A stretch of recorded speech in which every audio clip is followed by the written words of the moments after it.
news update, my brother, don't just phone. You want to know what is happening, my brother, don't just phone. Politicians want to make their decision, just don't just phone.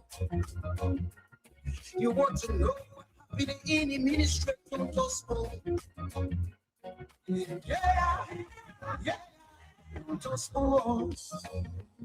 Yeah, yeah, don't just phone.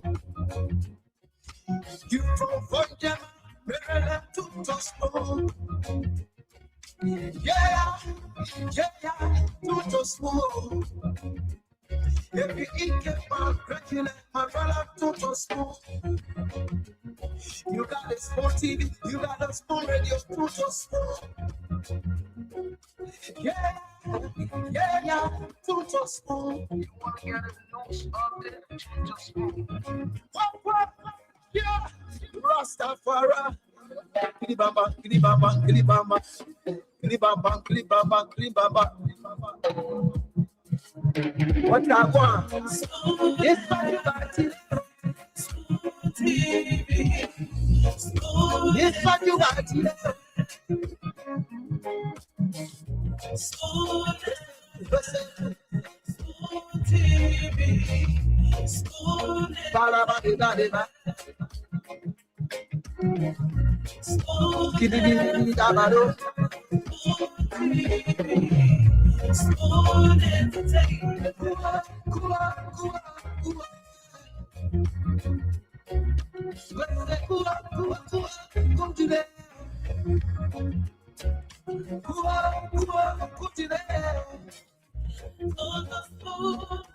Yes, I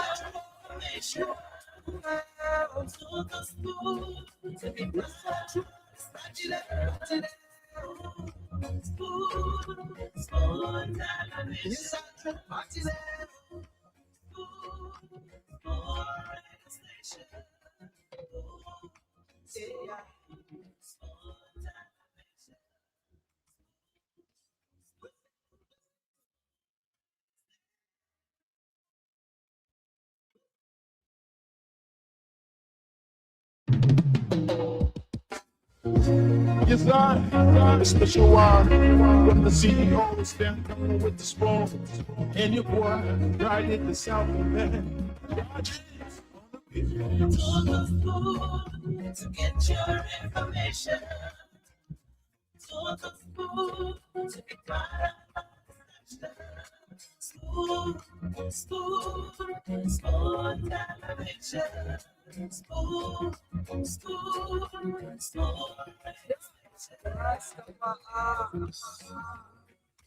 I'm going to tell you what is happening in Liberia. I'm going to tell you what is happening in Morovia.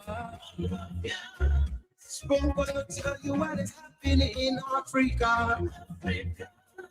Just to trust you will know. The children crying for starvation, just don't trust for.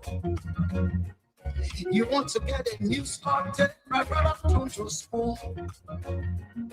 You want to know what is happening, my brother, don't trust for. Politicians want to make their decision, just don't trust for. You want to know what happening in the ministry, don't trust for. Yeah, don't trust for. Yeah, don't trust for. You provide them, Maryland, don't trust for. Yeah. From the CEO, stand coming with the spoon, and your boy right in the South, man. Yeah, Rastafari. Kilibamba, kilibamba, kilibamba, kilibamba, kilibamba, kilibamba. What I want is what you got it. Yes, what you got it.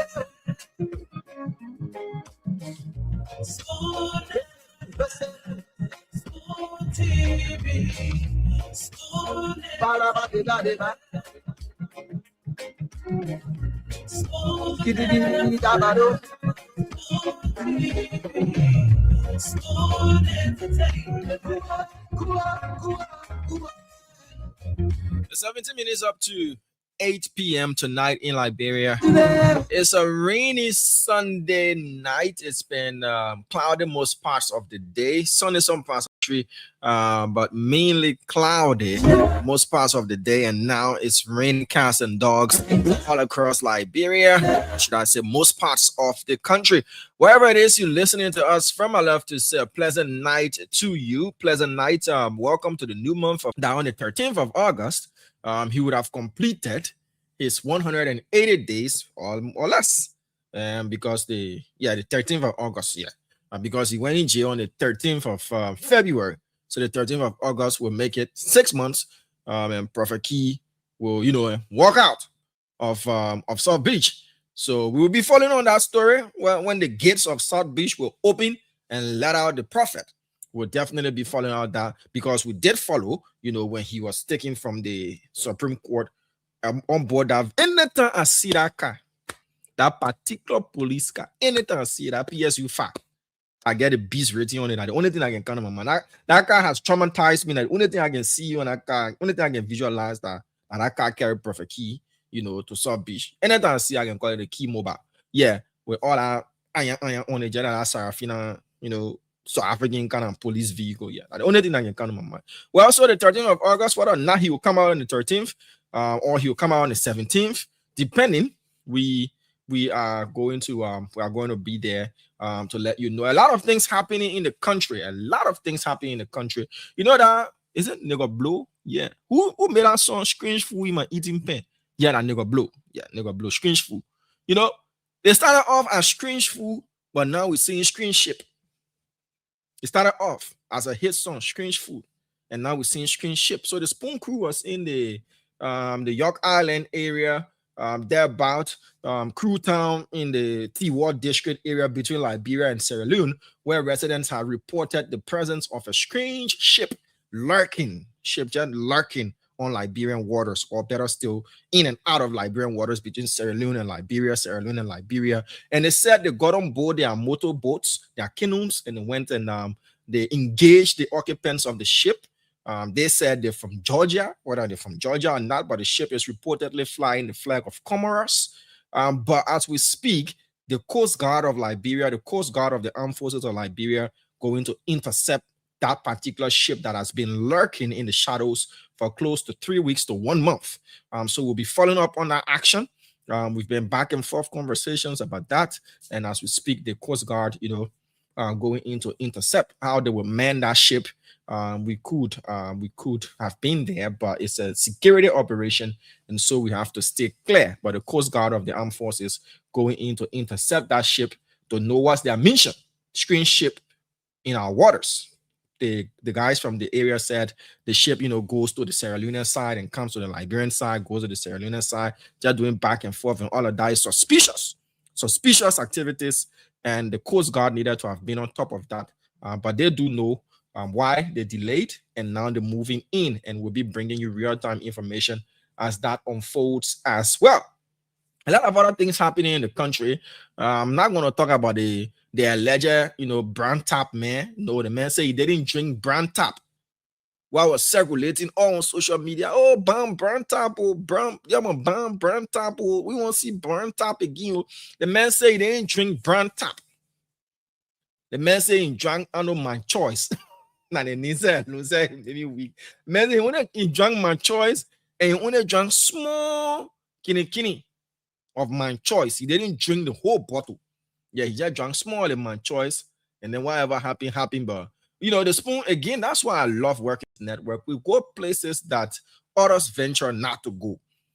We chase after the strange stories. We bring you first-hand information. So today we spoke to Edwin, there in Ganta City. Spoke with Edwin officially in an exclusive, and Edwin narrated his own side of the story. So we're working hard to see if we can speak to the lady, but due to ethics, we are not going to show her face when she grants us the opportunity, but we're waiting to hear her side of the story. But the guy has come out to say, that brand tap, whatever brand tap is, for those of you who know what that brand tap is, the man said he drink brand tap. but he drank my choice. I don't know what they do, but seemed like it wasn't an easy thing. Yeah. So that's some of the trending issues. Of course, the rest of the guys will be coming on the show. Today's one-on-one of the CEO. We have a guest as well on the show tonight, Ambassador Sheikh Kouyaté. The former ambassador at large is going to be on the program with the former CEO, Mr. Stanton Alexander Witherspoon Sr. And talking about him, I saw he mentioned the man he appeared. He has appeared in the back. So once he comes on, his guest will be Ambassador Sheikh Kouyaté, and they will be discussing issues affecting Liberia. Sheikh Kouyaté is going to join us on the show as well. Yep. So once he's here, he will definitely be brought on. But a lot of things happen in the country. Let's say hi to God Favor Prince Ja. How are you doing? Beshu FM 88.9 says the following. Okay, from Magibi. We are like district. My man, whoever is behind this page of Beshu FM. Yes, the ambassador. You can kindly, hit me up on Facebook. Let's see if we can work out something. We are working out key strategic partnerships to have as many relay stations as possible. Dada, what's up? My man, listen, what's going on? Happy Sunday to you. First Sunday, by the way. Happy first Sunday. Happy first Sunday to you. Peace and love. Peace in the name of the Father, the Son, and the Holy Spirit, man. I didn't go to church today. Yeah. Why you go to church? Man, I got back like at 7 a.m. We traveled, and I got back.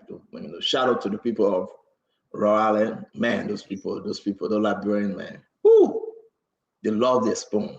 Come on. The people of Rhode Island love this spoon. Shout out to Nathan Bia and his family. They hosted us well. But I was still not to show any pictures, right? You got Snow, and you got Musa Ability and everybody. Paul Kennedy, Nathan Bia. I mean, everybody. Huh? Is it Paul Kennedy when we're ahead? Paul Kennedy went ahead of me, and he ate the fufun soup. When I got there was no fufun left.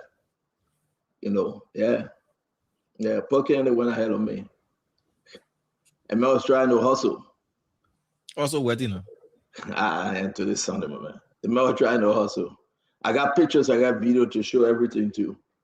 But I thought you said there was a embargo on picture and videos being shared or shown. Yeah, but I said I have it. I will show you. Who's going to give me embargo? Who? I big here. The play with jam pack, man. The Liberian people, people say no sound. Maybe that person on the device got problem. What do you mean no sound? There is absolutely crystal clear sound.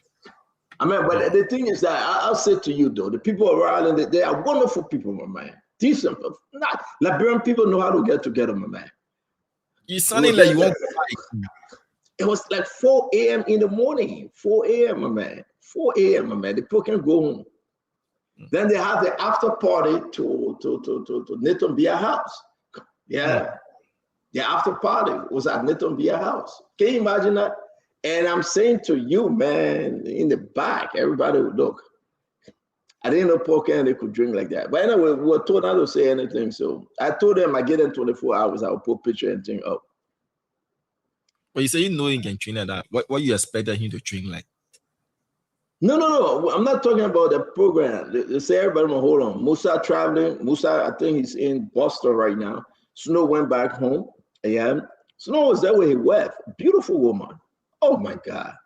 I was there with my wife too. So, I was well behaved, right? I was well behaved. Yeah. I mean, everything was just coming around, but it's just like I link in. I was well behaved, right? Yeah. Yeah. Everything was double. Well, Snow was well behaved though. I didn't know Snow can behave like himself like that. I mean, Snow was doing, please, thank you. You're welcome. I said, oh, Snow. Yo, to tell you the truth, I didn't know Snow had a good behavior in him. You're shocked. You're shocked. I was shocked. Look, you could ask Snow for 1,000 out here, I'm going to give it to you. To tell you the truth, the woman, she's not a Liberian, right? Yeah. I think she's from Gambia or something, right? Snow, okay. Snow fourth wife. I think like fourth wife, right? So you have Chancellor daughter. ECOWAS lady? Is it the Huh? ECOWAS lady? The ECOWAS lady. Because you had Chancellor daughter, he married the former Chief Justice, and he married the other lady, and he got 2 years. I think that his sixth wife. But this one, he said, I didn't want to bury him. Yeah. Yeah, you said they want to bury him. I mean, but the woman is beautiful. Yeah, she's pretty. She's so respectful. Yeah. I mean, Snow Alec, look, Snow was just like a picking. You could say Snow. Huh? Musa Benete he never tried with his wife. So you were just all around the place. You were all around, you were floating with all the women in. I got a picture of him. Yeah. Musa never tried with his wife. We said, Musa, why you try with your wife? The man said, my wife can't come here. Musa never traveled with his wife. I want to explain that story Monday. I want to tell the nothing we get the ambassador coming on. I want to tell the Liberian people exactly who's who. Huh? You're there. That Regency finished saying aloud. That Regency wasn't there. Musa Benete never traveled with his wife. I am telling you. Look, listen, you want to watch the video. Eh? We took a picture because I am my wife, Snow and his wife, Snow uncle and his wife, Nathan Bia and his wife. Guess who are the two bachelors? Paul Kennedy and Musa Benete. They got around the hustle speed. Look, we were intelligent over there, my man, well behaved. My man, I look at Snow. My man, we were talking politics. So I said, thank you. He called me Mr. Witherspoon. He said, thank you, Mr. Witherspoon. I said, you ain't sure. You look at me calling Mr. Witherspoon. Do I look like you ever called me Mr. Witherspoon before? Seriously. Snow putting tattoo to people's name. I mean, Snow afraid of that woman. Snow afraid of the woman by way. I mean, the woman can just look, man, look, yeah, she did her hair, eh? She braid her hair, everything just went by. I get a woman picture. Everything just went by. The woman just quietly saying, now observing. Even food, right? They get Snow the food. They measured to one of the restaurants. He said, I'm okay. I said, Snow.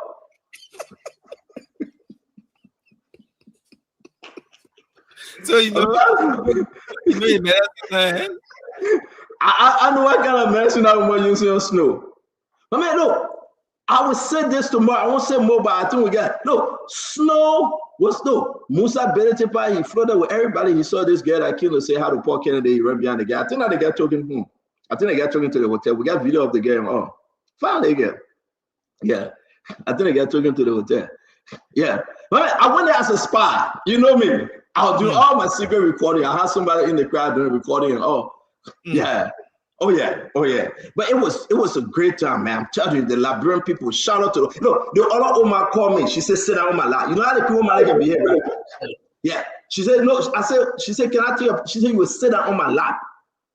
I said, oh my God. She said, my son, sit down on my lap. Exactly. On my lap. Yeah. Her $2, her $2 over there. They say, the woman will not let you go. You better go. My man, the people came. Our whole table was jammed, my man. But everybody asking, here's the important thing, right? Musa Benete is a political leader. Nobody wants Musa Benete to talk about CMC. But the men go there on CMC recruitment. Remember, at least if you get your partisan there, they will go and say hi to you. Remember, everybody will focus on Spoon and Snow. So you eat a show. I ate a show, man. I ate a show. I ate a show big time. Show eater. I'm a show eater. I ate a show. No. I ate a show big time. You can eat. Oh, I won't play the video. But he said after 24 hours. Yeah, I get a 24 hours to comply, to do the needful. Yeah. I get a 24 hours. Yeah. I mean, Musa Benete, to tell you the truth. Megan to Just need a balloon. No. Maybe before the show and I was talking. We asked Musa, but seriously though, why you can't travel with your wife? This program, everybody was told to bring their wife or the husband. That you want an invitation? It was on the invitation. We all agreed. We picked Musa out from the airport, believing that he was coming with his wife. He promised. I mean, you know, man left his wife. He left the wife in Canada. His wife and his daughter in Canada. But I have our show, man.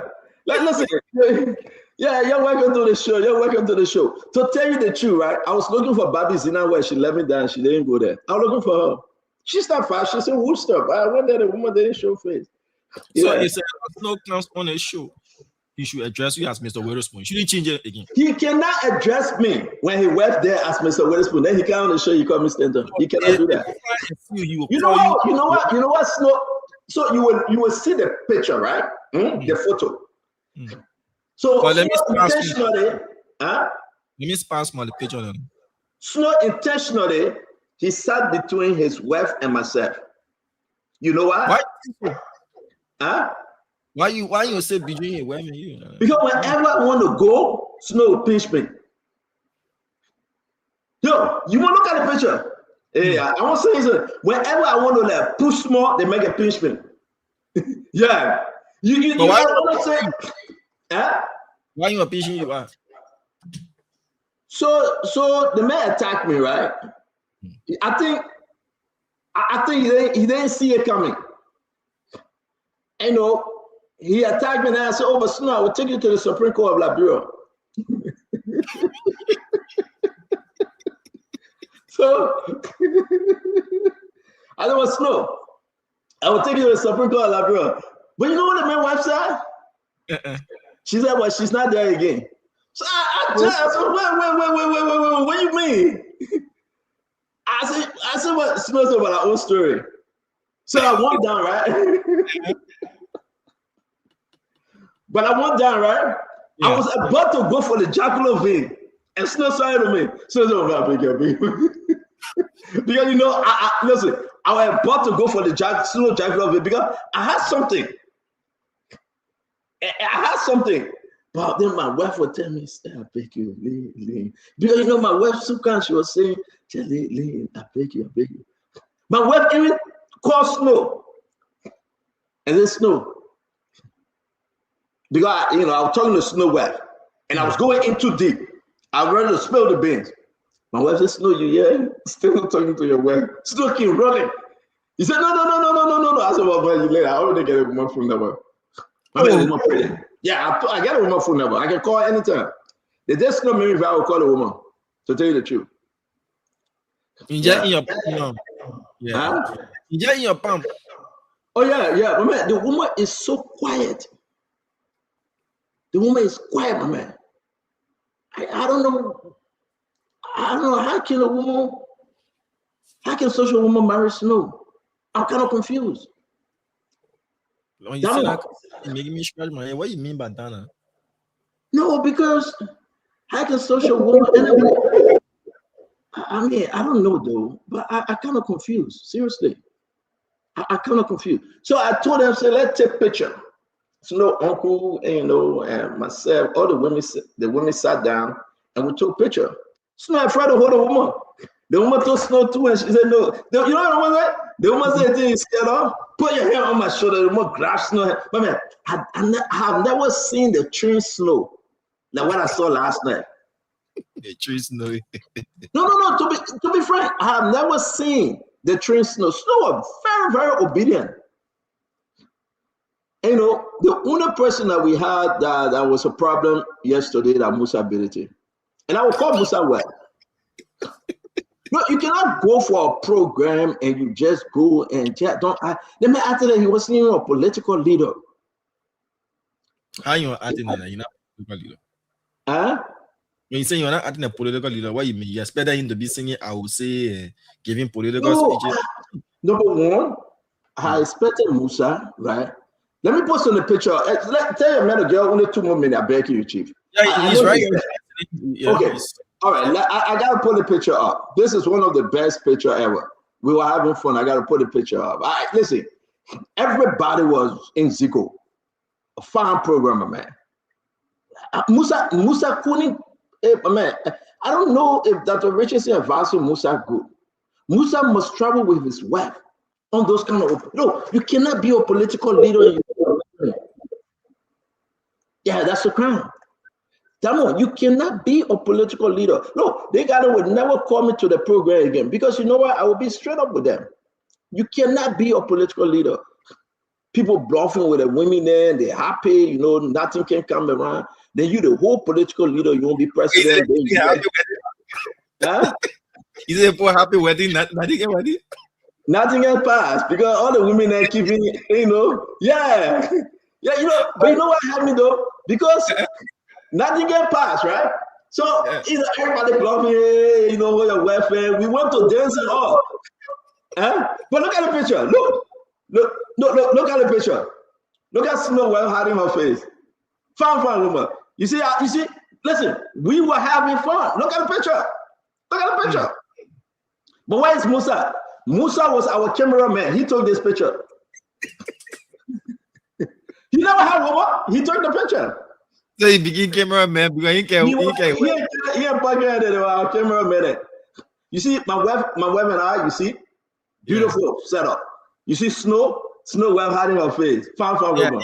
You see, even though he won't tell you can see. The man, because the man was scared. You see Snow uncle over there and his wife, Nathan Bia and his wife. But where is Musa Belete, my people? I got one picture of Musa when he get out linking. But that might put him begging me not to put the thing about. Let me let the thing go by. Well, who begging you can listen to? If you're listening to begging and to the part, then No. They put that begging out. But I want to show Snow White face, you know.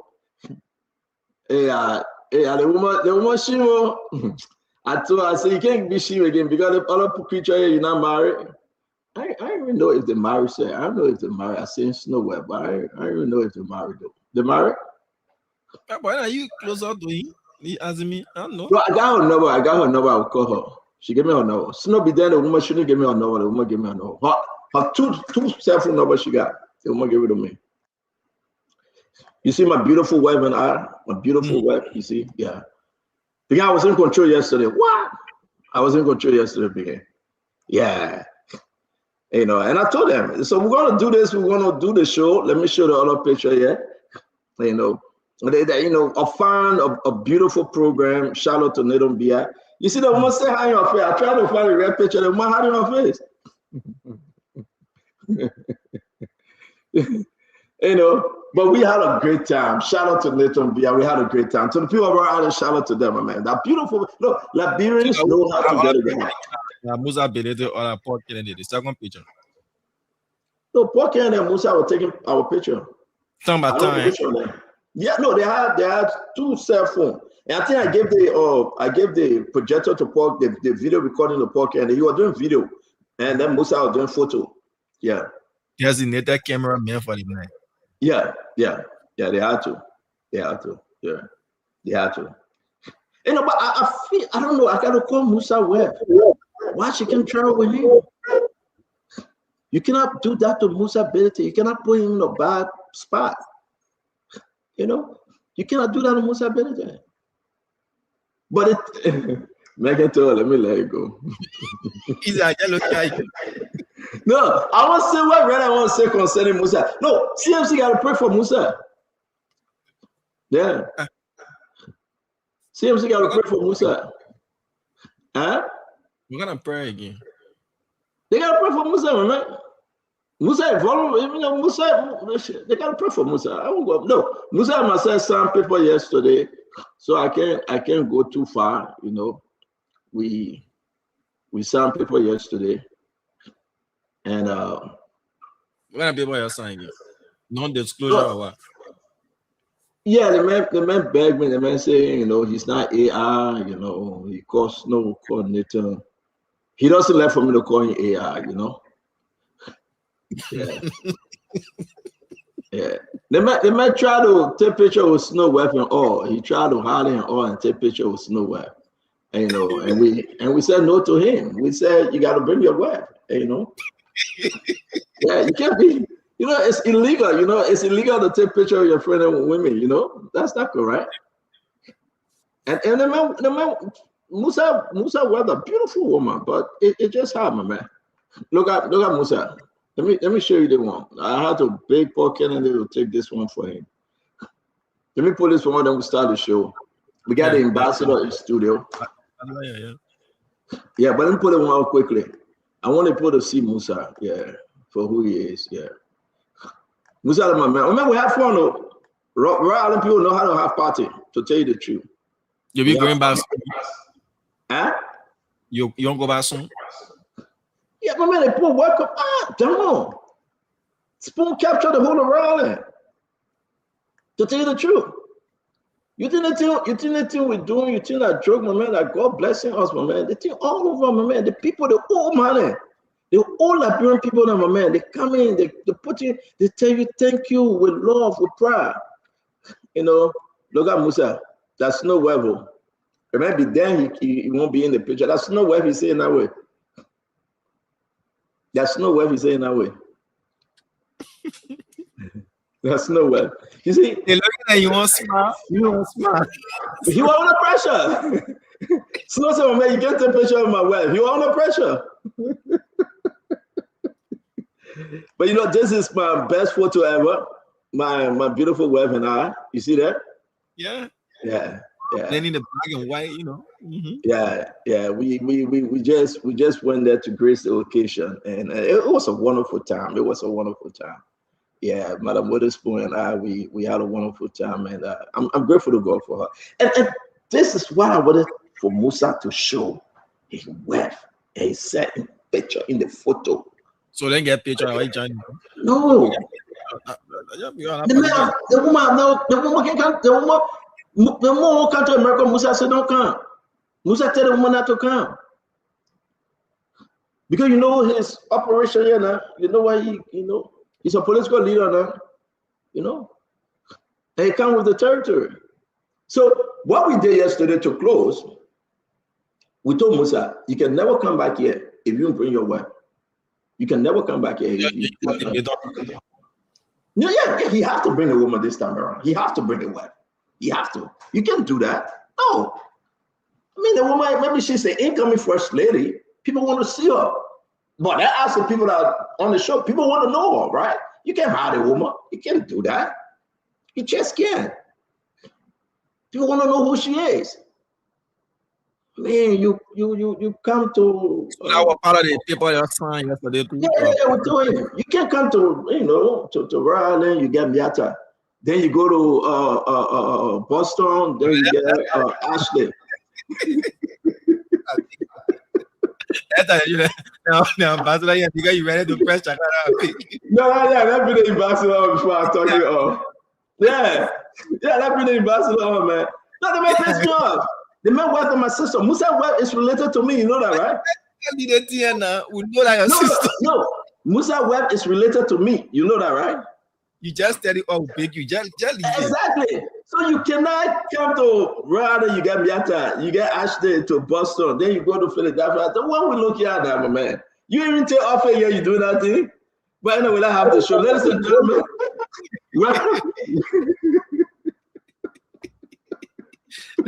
Musa will kill me. Musa will kill me. Ladies and gentlemen, welcome to a beautiful special edition of Spoon Talk. Hey, let me say something to you guys. Did you guys see this? Shut it off. Let me ask the Liberian people, yeah. It's a good time to be here. Philip Bada, it's good to see you. Vanny Kemo. Vanny, what's going on, my man? Bobby Zina White, I miss you. You couldn't come and see me yesterday, Bobby. Emmanuel Friday Morris, as always. Sam Popo, what's up? Where was our old man, Beatrice? Samuel Sunday, how you doing? To all those that are over in Rhode Island, I want to say a special shout out to you. I want to just say the name is Bwaka. Yes, welcome to the show. Momo Nelson, it's good to see you. The ambassador, Daniel Davis, thank you for joining us. Julius Guanu. Yo, White, what's going on, my man? This is what we're talking about. Today will be a very unique show. We have the ambassador, Sheikh Koyate. Sheikh Koyate, the ambassador. Once an ambassador is always an ambassador. He's an ambassador. He represents Liberia on the bigger scale, the larger scale. And I want to say yes. Indeed, you're going to enjoy this program. We'll be discussing the drugs issue. Damo, we got a ship on the ocean. Is that another drugs coming in the country? No, yo, we still investigating. No. We gotta tell them, we get a big ship that will go in Sierra Leone and come to Liberia, Sierra Leone. Are these guys then distributing drugs? I mean, what's going on? We were talking about it because, yeah, the IB Atlanticist Moroni. Which flag they flying, Damo? Which country flag they flying? Keep the picture up, Damo. Keep it up, please. All right, let me put it back. Which country flag they flying? So we are informed that they're flying the flag of Comoros. What the hell country is that, Comoros? It's an African island, Comoros. They're flying the flag of Comoros. But according to the eyewitnesses our crew spoke with, they said the guys told them that they're from Georgia. So the ship could probably fly the flag of one country. Yeah, and from another country. Yeah. Liberia flag is on a lot of ship in a way. But what is on the ship? Gee, I beg you 1 minute. I beg you 1 minute. Philip Bala, you don't raise money for me to go on any ship. I beg you. They'll send them on the ship. They'll get overboard. They'll throw it overboard. But so the question is, we got to briefly talk about this. Thank God the ambassador is here on the special edition of the one-on-one. We want to say to all of you, though, what is on the ship? The ship is between Liberia and Sierra Leone. As we speak, the Liberian government have given the green light for them to seize the ship. Now, we don't know what is on the ship. The Coast Guard, the NSA, the military, everybody want to know what is on the ship. We got some information that you want to follow through tomorrow because the government operating right now. So we will not spend a lot of time about this ship. But all indication, right, it doesn't look good. In the fight against cocaine, you know they got a big cocaine cartel leader in Sierra Leone on an unknown ship been on the water between Sierra Leone and Liberia for almost 3 months. Almost 3 months. The people themselves cry. Nobody knows what is on the ship. I want to say to all of you, what do you think, though? We are hearing some bad things about this ship. I had a conversation with Rodney C. We compared notes. It's something about this ship the Liberian people need to know.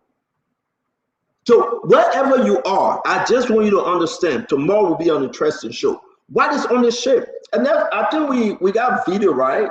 Can you place on the video down with the residents in our area, please? And then we're bringing the ambassador while you play the video because he knows the terrain and we got to go. Ambassador, it's good to have you. Please allow us to play 1 or 2 of the video quickly. My fellow Liberians, you got to understand it's something about this ship that is concerning. And we got a special intel also about some group of individuals in the country that look funny. They look funny. They look funny. So tomorrow we have to, listen, we got to tell you, listen, when you get nowhere to go, stay home. Bro, listen, funny things, funny people, and no shit from somebody, you know, when things start coming from Sierra Leone, your whole body do dribble. It doesn't look good, right? The region, and I understand though, listen, let's do it cheer. But things about to get rough because people in the government, they're operating under these different conditions that is so scary for us. So we want to tell you that open your eye, clear. We are Liberians, home and abroad. You got to open your eyes and you got to understand. Is that a cartel ship? Have the drugs cartel expanded themselves, the fearless? I mean, that's not a fishing vessel. That's a whole ship. But the question is, what is in the ship? So everyone of you got to follow closely. We are saying this. You got to understand, yes, the ship. Take the ship name, go on your computer and try to research yourself.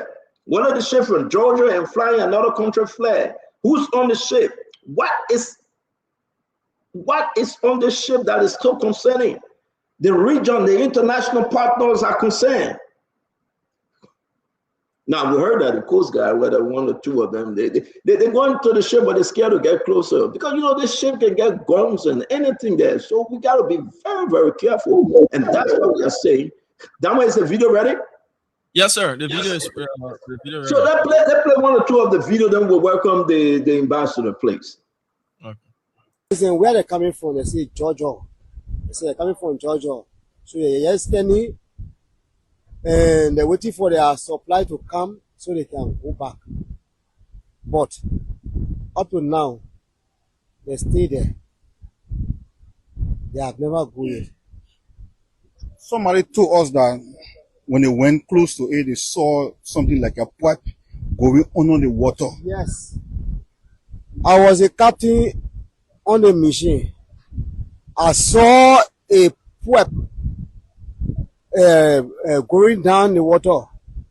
Then after my boys were holding the rope, I saw a few were moving from the boat here. Come here, I saw it over the water. Where? Like that's all. You saw something like fuel oil, spill over the sea. Yes, because water going down Suleiman way, Freetown way. So I saw a few moving from to the canoe here, boat here coming towards us. But I saw a pipe going down in the water right side the ship boat. But it will not close. First of all, my name is Casimo ACC. I'm the youth chairman of Freetown. When that vessel was over the water, a few days ago, we called to our bosses. We said vessel was here over the water. So that I can do they say, you try by all means, you go there. But even though we don't have machine to trace them, sometimes they just pour in power, but we don't have that opportunity for all the tracing to go. So that I said to do it, we take our machine, put on the canoe, put gas in the tank. We not get money, but we love it because our boss men saying, oh, and so we just have to do it. We went there, we saw the people were in the boat. But as far the time the people spend down there, I don't think so. Then just something they came to prospect to know it and go. They were taking something from there. So when we came down, we make a report. We make report to our boss because he said, oh, our boss here for all. Yeah. John Adam said anything happening, we should look up to him. So we make a report to him. He said to him, follow the report to John Adam. Yeah, since that time now, we called John Adam. John Adam said, I don't know everything. That's what they told us. So I said to him, we just stop on it. Now we're not checking on it. It was there, we can go fishing, we'll fish inside, we'll come back. The government know about it now? We don't know, but once our bosses say the government know about it, yeah, so we are sure that. No supply them? No, Or no. they feel about it very well? They say we should come for it before they give us anything. Then we can look over our process. And then people of Bronzo will not able to go back. But while you were not afraid to enter such a huge vessel, I feature me. My advantage over water, now anybody taking over me, if possible, you lost your life, I lost my life because there will not be a witness. So if you challenge me there, you must know say I'll challenge you all my life because I know say no witness there. over the Atlantic Ocean, I feature me, and I'm more than 20 years inside, so I'm not afraid. so you were brave to go there because you went with clear heart. Yeah, I went there, and then I know that some people send me there. So maybe 4-5 hours they don't see your concern with show. So I go there with my clear heart. So they carry all around, we enter. So I was not afraid. You said the boat looked, the vessel looked tanker carrying gas. Yeah. I continue inside and have wet going down in the water. You don't know what's coming out of that pipe. Yeah. And they stay on the territorial water of like Yeah. They stay there, but they go up. Where they were down, you see the light reflection. They carry up.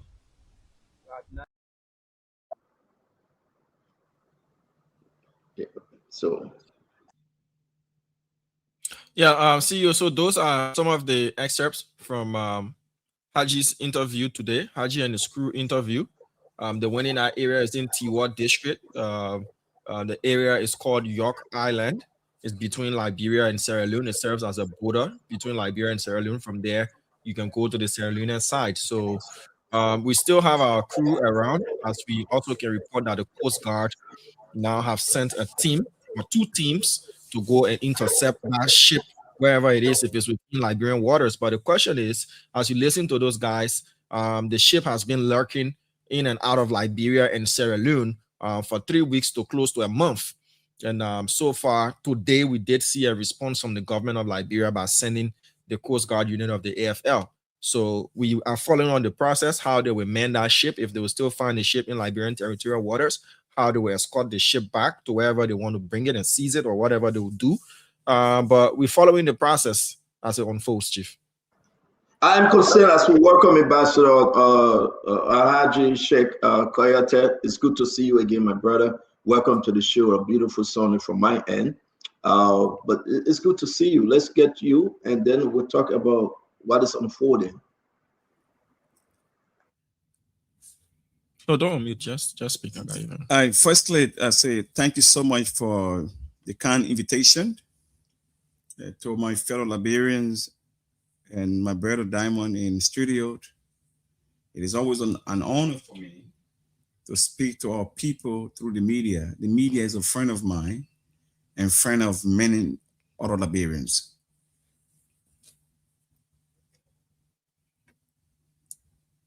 Yeah, so Ambassador, we're so happy to have you. Let's just get into it. What are your concerns? Seeing the ship on the Liberian water, it went back to Sierra Leone.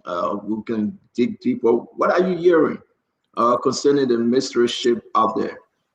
It is alarming, and to be honest, I'm just seeing this vessel now on your screen. I've never heard about it. I just arrived.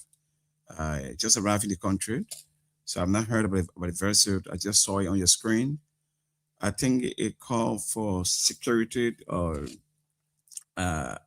alarm that we must be aware as a nation when you have a strange vessel on your water for over 2 weeks and not docking and just being around it is alarming. But we firstly have to investigate why is the vessel there and who took the vessel there.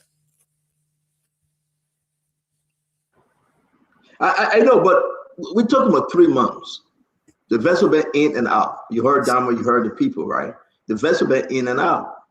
And the traveling line, the traveling route of that vessel is concerning. The Guinea-Bissau, and you talked about Sierra Leone, Liberia. I mean, for our government not to know that the people themselves cry out. I mean, what say you, Ambassador? I think this question can be responded by the Maritime of Liberia or the national government. I, as a citizen of this country who yearn for good governance, who actually seek for the protection of every Liberian, who believes in the sovereignty of his nation, who also believes that this country belongs to all, who also believes that Liberians' citizenship is being denounced somehow in accordance to the system that we have put in place. So it is alarming, but I do not want to make any statement on this until we hear something from the state.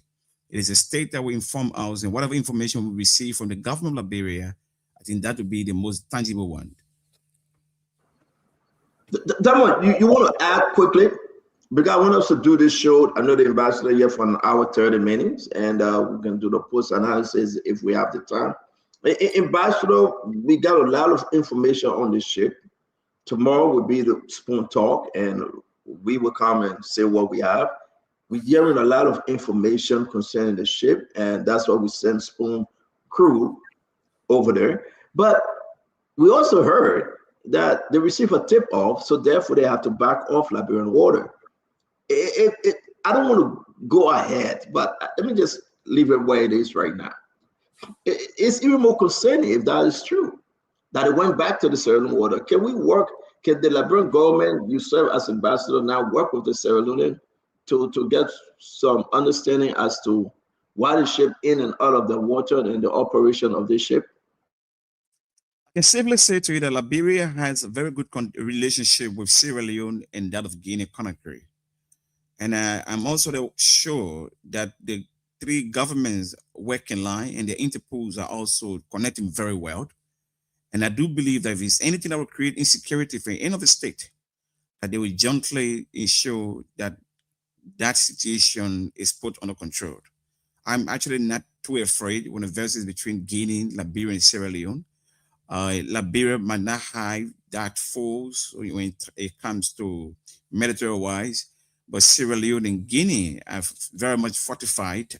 So I don't think that they will allow any insecurity to come to Liberia, because once Liberia is threatened, Guinea is also threatened, and when Liberia is threatened, Sierra Leone is also threatened.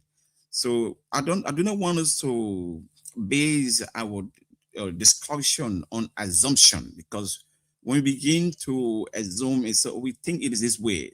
Maybe they said, according to the gentleman there, he said that they saw few or leaving it. It could be a vessel for petrol or whatever is it. I cannot give any justification because I have no idea about these vessels. I just heard it from you. So I'm so curious now to get more information from you regarding this vessel. But it is always an honor, Stanton, to be here. And I must admit to you, I'm very much proud of you.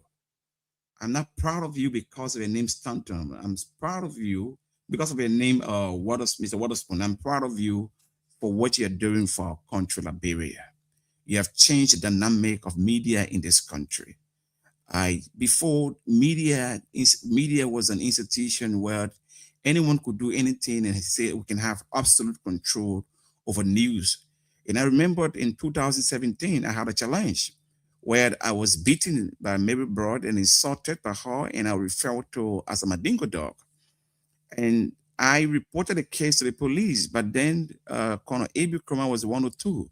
He was the one that was sent on the scene on that August. Still remember. And when he went there, Mary Broad said that she's not going anywhere, that the complainant should be taken there and she will come there. And I, as the complainant, I was put behind bars. But that day, there was one media that spoke for me. And I can say this to you. That is why whenever I'm invited by any media institution, I see it as a mandatory obligation on my part to attend that invitation. It was the Costa show that time. Henry Costa was the only person that could listen to me. And he was the one who stood for me that day until I didn't get justice, but I got public justice. The people got to understand what happened to me. I was taken to the president's house, and the former president, Madam Ellen Johnson Sirleaf, intervened and said we would pay every damage that was done. And I was very clear that I have not come to seek for damage or to come to seek for refund for whatever God made for me. I'm here so that you can tell Madam Broad to publicly apologize. Beating me, that's not a problem. That was an assault against me. That's not a problem. Wasting spit in my face, I had no problem with it. But per se, generally, Madingo dog, it was something that actually hurt. And I wanted to put a stop to it. Like how Rosa Parks put a stop to African women standing up in buses for people to sit down. And that was the objective of it. And I got the justice somehow. Madam Broad was invited at the court. She sat from prisoner bench. They tried to talk to me to compromise the issue. My refusal to compromise the issue, the government of Liberia, at the time when the Chief Justice, Francis Coco was the Chief Justice, they threw the case out. And my lawyer was Councilor Tewan Gonglo. And he still has all the documents, and that case was never withdrawn. So I got justice through the media. So whenever I'm invited by any media institution, I see it as an obligation to attend it, no matter my situation, no matter my basic strategy. Otherwise, I have a 9:30 meeting, but I have to come here to attend. Yeah, thank you very much. So, I mean, how's your situation now? I'm speaking about you being relieved as ambassador at large. Am I correct? Yes, absolutely. You're very much correct. I'm no longer ambassador at large for special duties. I'm no longer special presidential envoy, but I still believe in the leadership of President Joseph Nyima Boaka.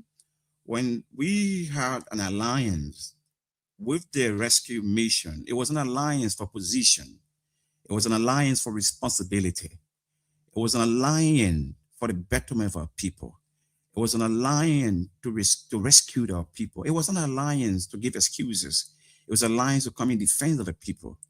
And when President Bouaká was announced as the leader of Liberia, as the president of Liberia, every Liberian citizen celebrated, not because he was the best among them, but because they decided that they would choose a man who is not known globally, but they would choose a man who is above a man who is globally known by the world.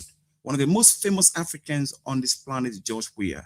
And besides being the incumbent president and having the power, having security under his control, being defeated by a man that he felt was not strong enough to confront him, that victory was not a victory for a particular political party. That victory was not a victory for an individual or a group of people. That victory was not a victory for ethnicity. That victory was not a victory for religious bigotry. That victory was a victory for rescuing Liberians, for creating opportunities for our people. And that is what I willingly accepted the position given to my President Bouaká. And I had to say to him, thanks so much. The amount of 5 million plus Liberians, he chose me by appointing me to that position. I had no agreement with him, nor did my party had any agreement with President Bouaká for position. The only agreement we had were their 4 agreements when acronized. It's 4 letters, acronized read. We said we have to reconcile our country, Liberia. We must ensure to empower the citizenry. We must ensure to bring about accountable leadership. And we must ensure to democratize our nation, that is, develop our nation. And these are the 4 agreements we have with them. And in the agreement, we also had A and B, the War on the Economic Crime Code, was something we actually pushed. And we also said to President Bouaká that when you win the election, don't fight corruption with one hand and protect it with another hand. And the drugs issue was one of the reasons why Liberians overwhelmingly voted this government. There was a video where the former chief of protocol, the former president, George Mani Weah, was seen vividly on video celebrating with women. Today, they are now being called prayer warriors women, and saying on the street, we won Kush, we won Kush. That was a total provocation to Liberian people. And there was also another case where a drug was arrested in Liberia, and those who were arrested won the case against the government. And the saddest thing is that the money that was given as collateral, that was in keeping with the government, could not be found. That was some of the reason why President Joseph Newman Bouaká was elected. So no Liberian expect that President Bouaká should give any excuse or excuses for the fight against drugs. Now remember, he endorsed the fight against drugs when he took over. The young men, young women came to him. President Bouaká himself had the black t-shirt, written on it, say no to drugs. So I believe it is his constitutional duty to ensure that this country, Liberia, is protected, not just protected, that the future of this country is preserved for the next generation. And I can say to you, Liberia is at a crossroad. When I heard the chief of police stating that there are many big, that they're stating, according to what I heard from you, because I actually did not have the video of that statement, that is an allegation, I would say.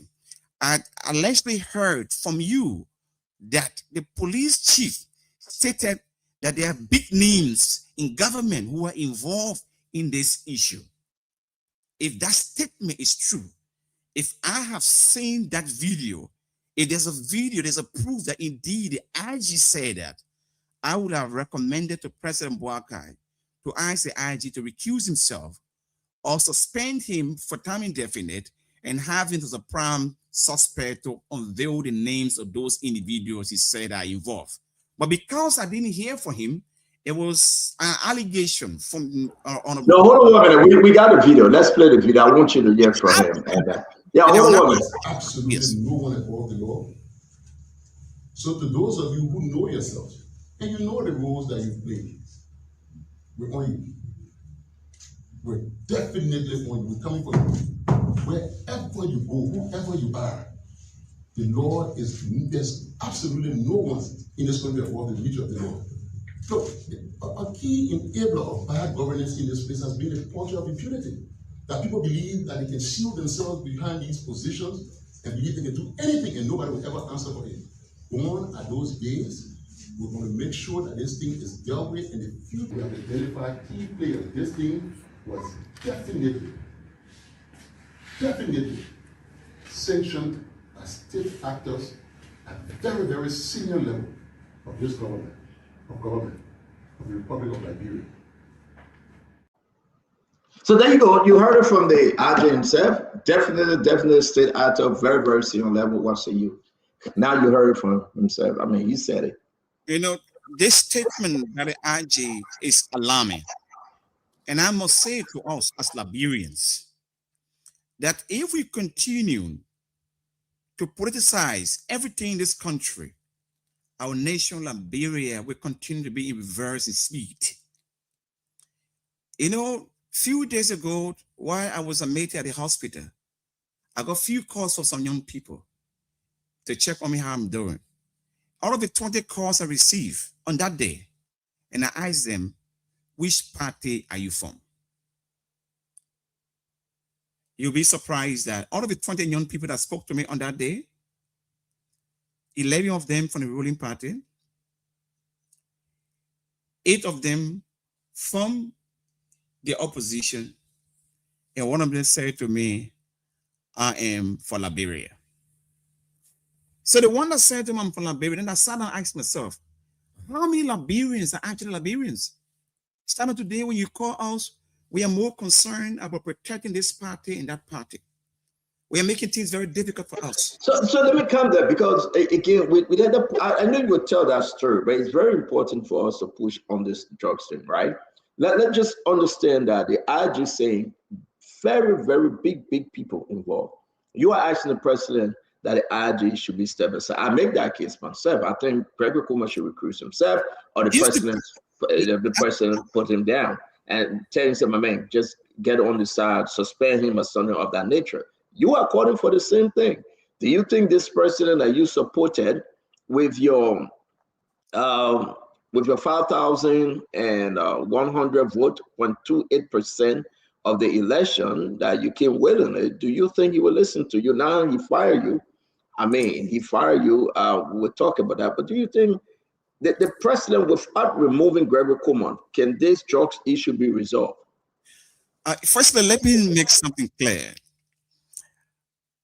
President Joseph Numa Boakai might have some missteps, but there's one thing I also know, that he's a listening person. When we call for the establishment of war on the Economic Crime Code, in less than 1 year, in less than 100 days, he executed that. So he has some challenges. And the other time I was interviewed, I said that the president, I wish President Boakai was in his 60s or 70s. The president, Joseph Numa Boakai, is not the Joseph Numa Boakai we had in 2015. He's not the Joseph Numa Boakai we even had in 2017. He's not the Joseph Numa Boakai we had in 2019 or 2020. Are you saying his age got something to do? His age got something to do with his leadership? His age has something to do with it. And besides that, he's surrounded by people he don't even know who are all around him. He has 4 groups of people. Hold on a minute. You're saying the president doesn't know who around him? Yeah, because he have 4. Stanton, all of those on the program. Do you know? Are you talking about the president mental status here? Are you talking about? Hold on 1 minute. Hold on 1 minute. Let me land. No, before you clarify, let me push you. Program, the panelists. Can you tell me you know all of them? Do you know? Can you tell me how you know what they have on their minds? Can you so Ambassador, let me go back to what you just said. And I agree with you. You know, Joseph Boakai is not a Joseph Boakai. Let me say this. Joseph Boakai is not a Joseph Boakai of 2015. What I'm saying to you, One minute, Chief. You have to agree. Let me land. I'm your guest. I think the guest should be very much respected. But we're having a conversation now. Now you put the guest out also as Surrender. Go ahead. As Surrender, you put the guest out. Let me land. I said that all of those around the president, he does not know them by intention. He has them around him. He doesn't know them by their intention. He knows them by faces. He knows them by names, but he doesn't know them by their intention. Like you have people on your panel. How many of them do you know their intention? Some of them come and say some things and they do something else. But I can say to you vividly, I was around the president. The president has 4 group of people around him. I said it all the time on True Breakfast Show, and I'm saying it now again. The 4 friends, the 4 group of people President Boubacar has around him. Number 1, are friends that are given up. We'll come back, baby. Ambassador, you will soon be leaving. I got to squeeze you in a question. Leave that 4 group of people. We got our message already. Let's come back as we welcome Dr. Richardson. It's good to see you, Dr. Richardson. But let's come back and talk about not your 4 group of people around the president. Let's get back to Gregory Coleman and the drugs issue. You want the president to let Gregory Coleman go. You are saying Joseph Braga is not a Joseph Braga of 2015. He's not a Joseph Braga of 2017. He's not a Joseph Braga of 2023. Then Joseph Braga will get are you telling us that he got problem mentally? We have Joseph Braga who is the president. 2015 was not the president. 2017 was not the president. 2019 was not the president. I didn't say that President Joseph Numa Braga has any mental problem, as he just stated. I said that the president that Joseph Braga will have now is not a vice president. He's a president who, when he was a vice president, came up publicly and said that there were opportunities, but those opportunities were squandered. And he spoke for the people.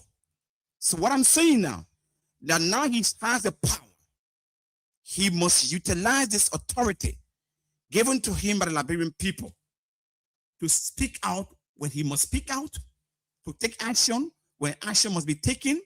I appreciate him quite recently when there was suspension and dismissal. But the big question behind it is where the drugs were collected, who owns that house, the vehicles that they claim that took the drugs from one place or another, who owns that vehicle, those people that came in the country, who gave them visa or how did they enter the country? This information, I believe that the security is working on it. And also I know that we as citizens, we are concerned, but at the same time, we must also be patient to wait for the government. But it has also been so long. For over 2 months now, we have not even gotten any conclusion on the first saga, which is a 19 million plus drugs issue. Then the second one came, the third one came, it had been messed up.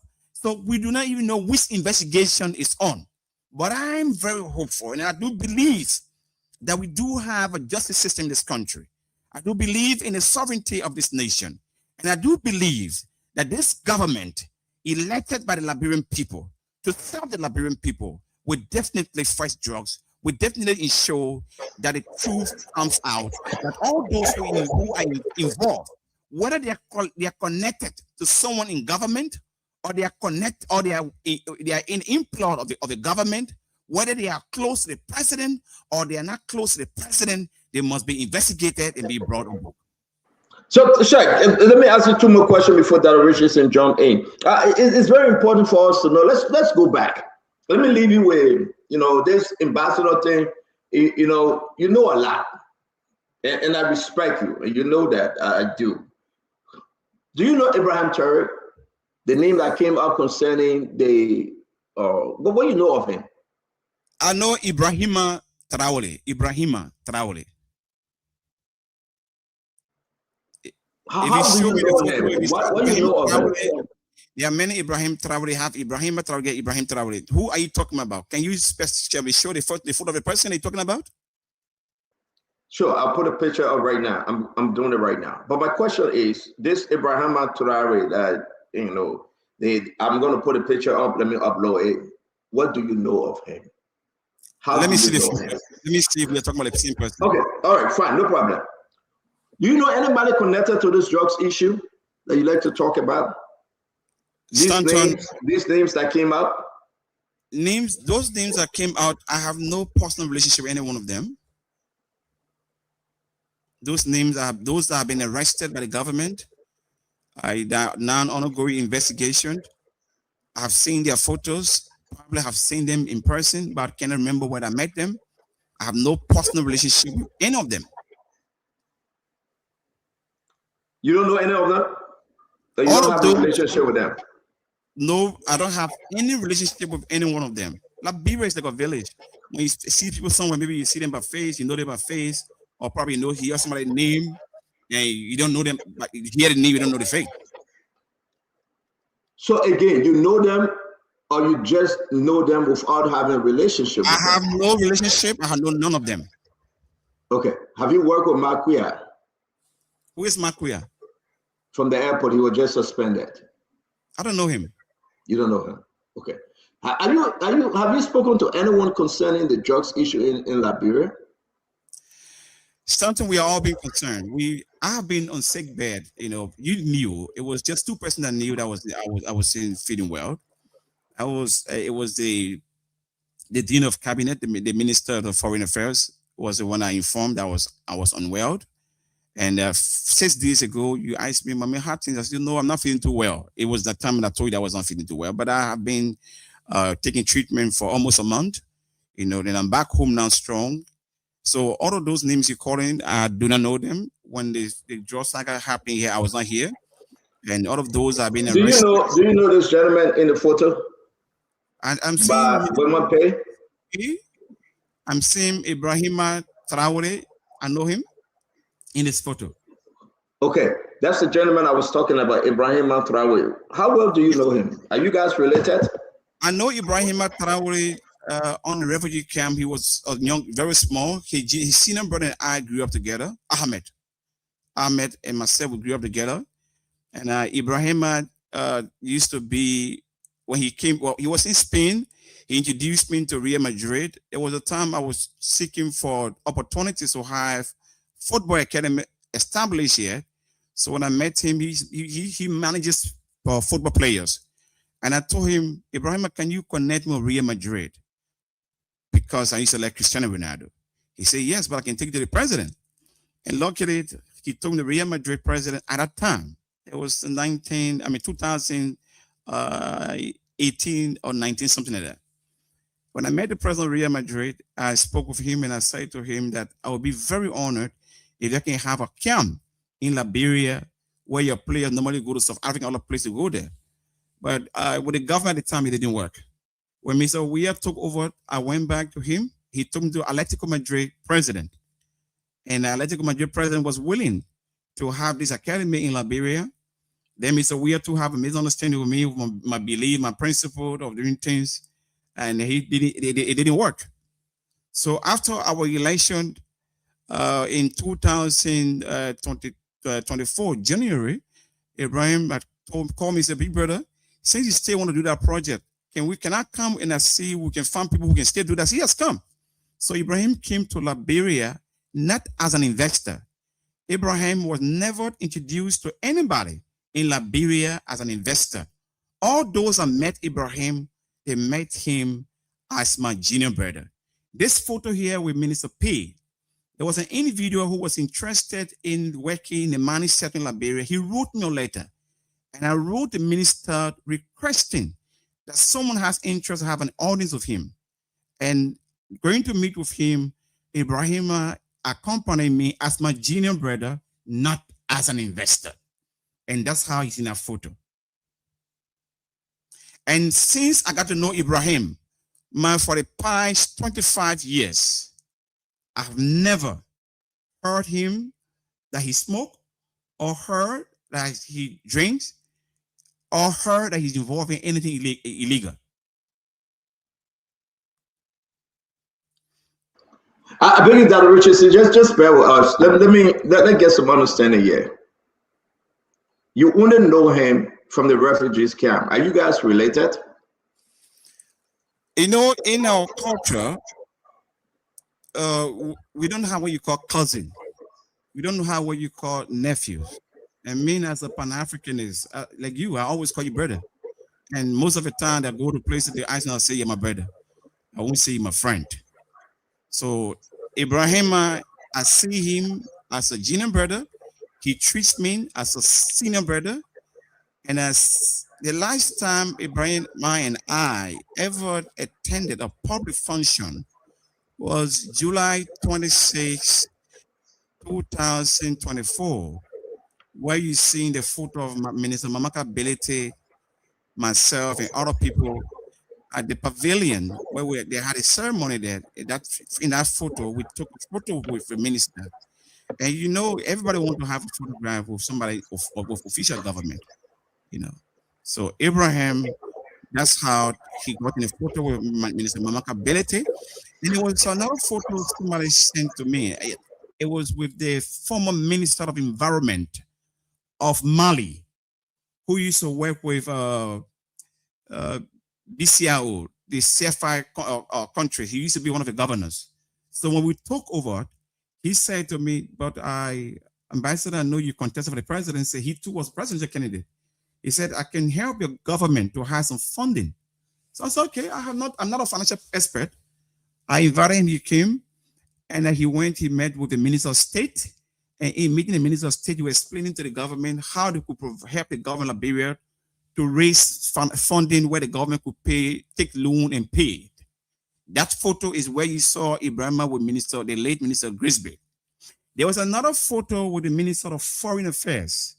When the Foreign Affairs was confirmed, and a very good friend of mine,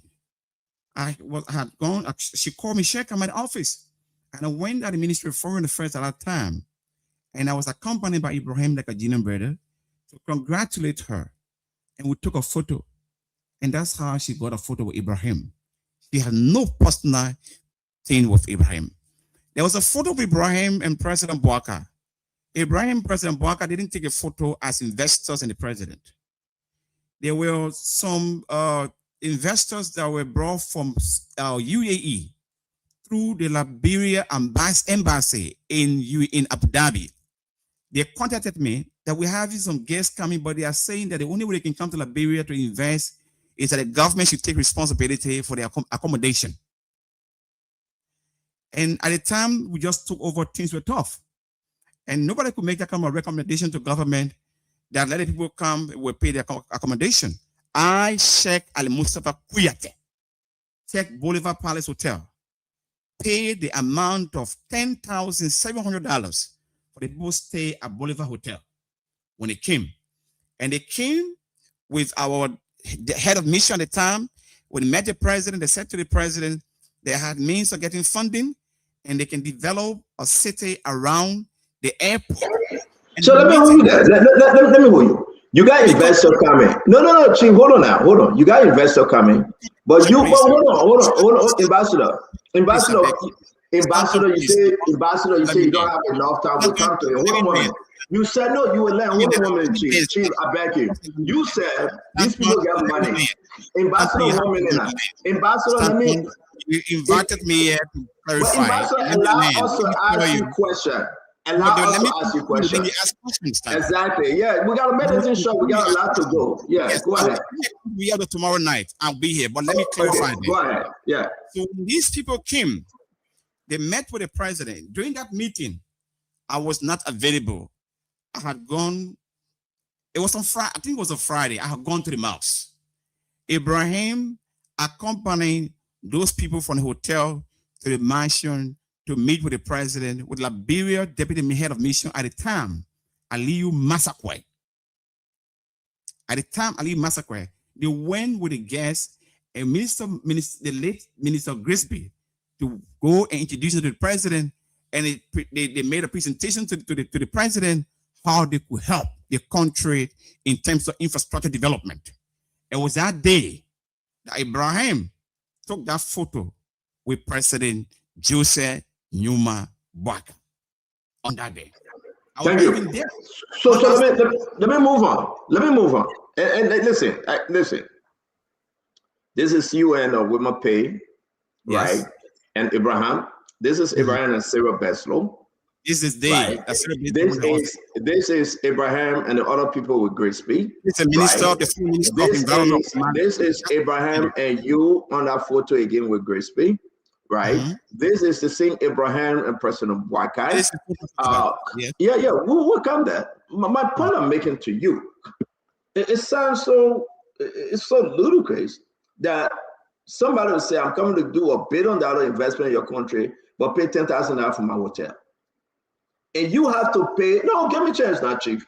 And you have to take $10,000 from your own hard-earned money just to facilitate the hotel stay. What kind of BS operation is that? Sorry, my French. It's Bachelor of Science. If I'm in BS, but it's unbelievable that these people get billions of dollars, right? You are happy to bring them in the country. They say we got money, but here we are though, pay $10,000 for my hotel. Then I will come. Does that ring a bell to you that we're just singing at different people? Let me tell you. Listen, the Liberian people got a message. Let me move to my second question quickly. They never asked for $10,000. They said we would transport ourselves to come, but the government should provide local transportation for us. Like me, whenever I went on mission, the government of that country provided me accommodation. So I knew that my government never hide that means. I did a lot of sacrifices. Again, you said you booked them the hotel. You say you booked them with the hotel. You said the hotel. You just changed it to transport and you say you booked the hotel. They never said $10,000. No, you said you spent $10,000. I paid. The time they were spent in the hotel, I paid for that. But that's what I'm saying. And we are saying the same thing, Ambassador. You use your own heart. No, but listen, you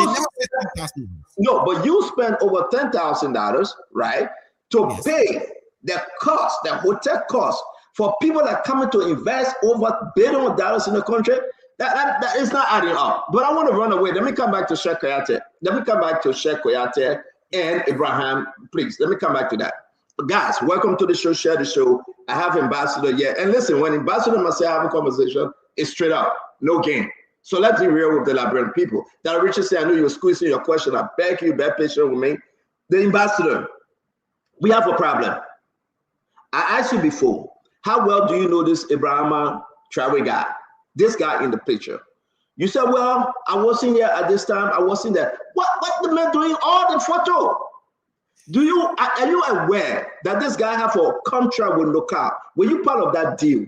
Is that the deal you guys were negotiating on when you met Sylvester Grisby?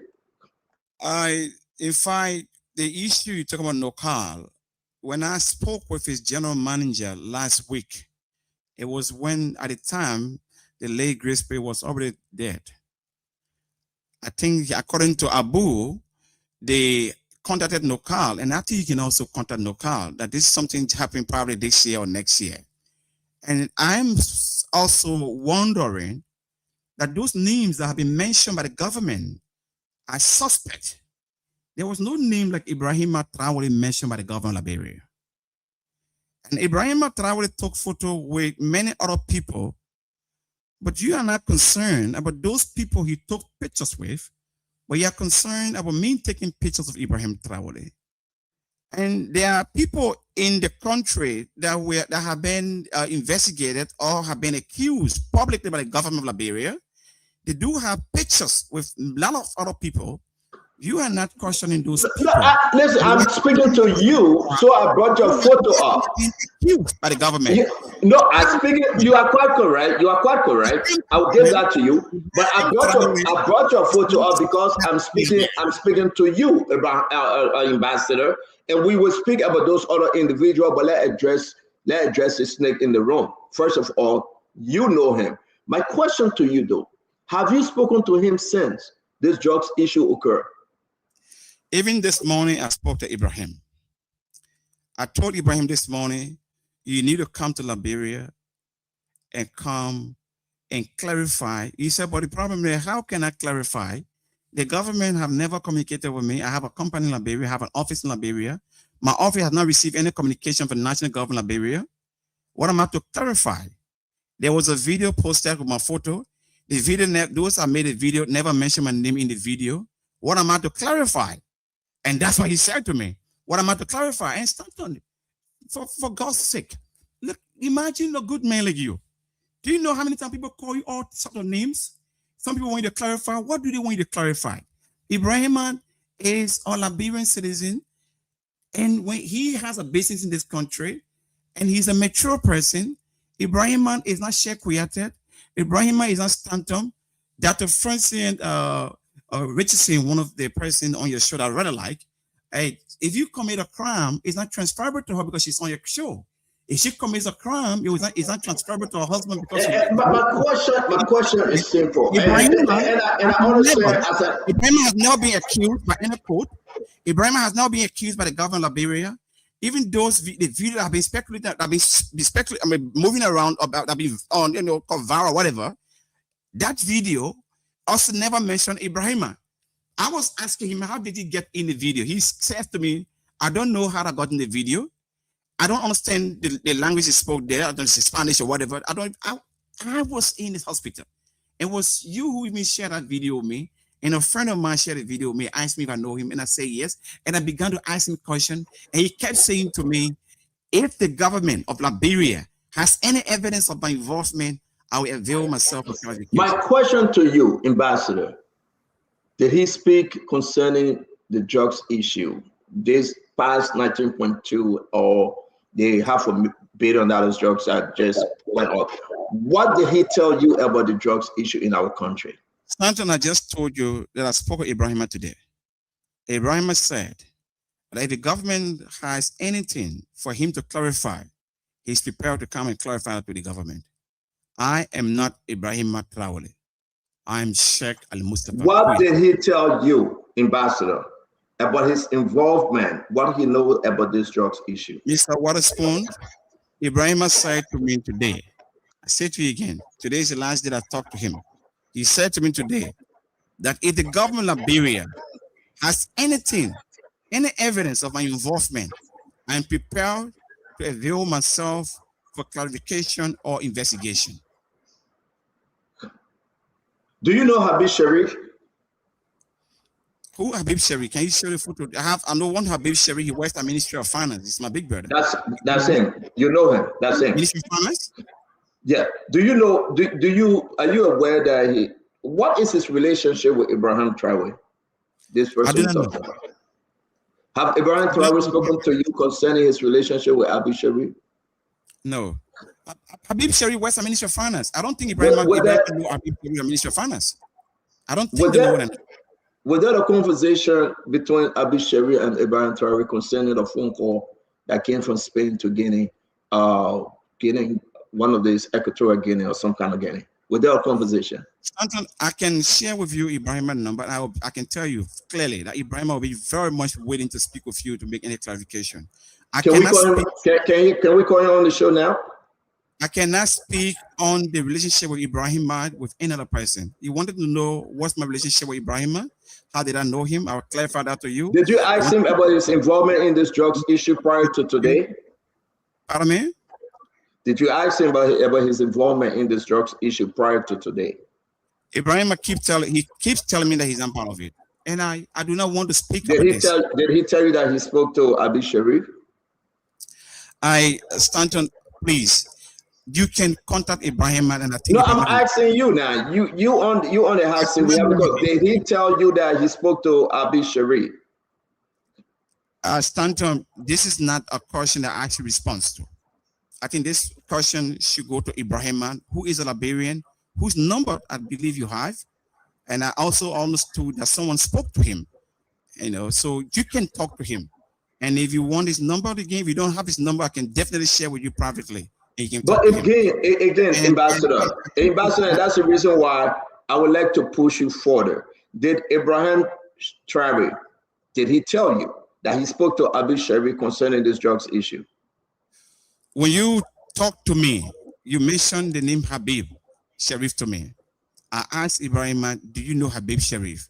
He said he knows Habib Sharif. And the photo you showed me, that Habib Sharif, I have seen him to Ibrahim's house once. And Habib Sharif doesn't work with the Ministry of Finance. The Habib Sharif photo that I saw, that he sent to me, if that's the Habib Sharif talking about, he said from finance, this Habib Sharif that I saw his photo is from NSA. It doesn't matter where he worked from, but the Habib Sharif in the question I'm talking about, and I sent a photo to you, you confirmed the photo. Did Ibrahim Traore tell you that he knows him and he spoke to him concerning this? Ibrahim said that he's always in contact with Habib Sharif. They always have conversations. Have they spoken on this drugs issue? The cocaine. I cannot say that to you. I think you can clarify that from him. Did he have a conversation with you that he spoke to somebody from one of these Guinean countries? They asked him for help and he connected Habib Sharif. No. And he spoke to Habib Sharif. What was the conversation about? Stanton, first of all, I do not want to speak on an issue where the government of Liberia has not yet declared that individual as being involved in anything illegal. And I do not want to create a story that does not exist yet. On the photo was the president's son.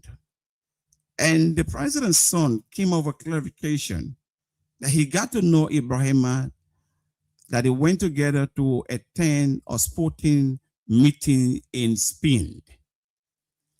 And this individual photo was on the same camera with Ibrahima.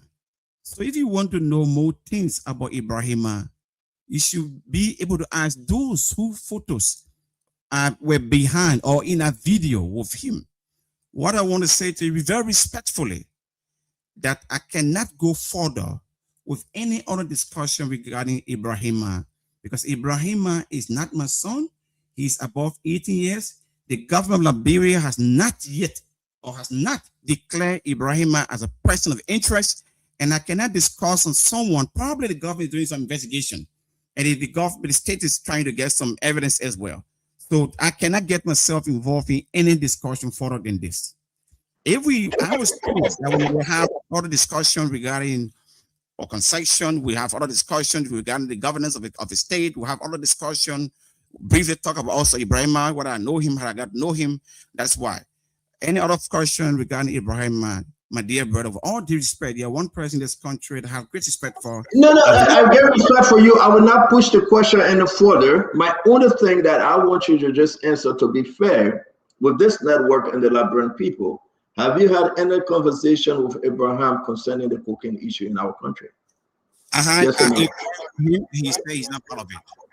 And I hope that the government is also investigating, and I'm also prepared to give any support to the government when they want to get any other information that I do know. I think that when the state asks me for anything I do know, like I share with you now on the studio, that I talked to him today, and I can share the information with the state. So how you doing, Stanton? So how do you see speaking in America? What do you mean how do? When you ask me how do, that Richardson, you got a question for you back. You say how do you listen, we gotta be fair, right? You're a great man, you're a fearless warrior. You're a great man, you're a fearless warrior, right? You say exactly how you feel.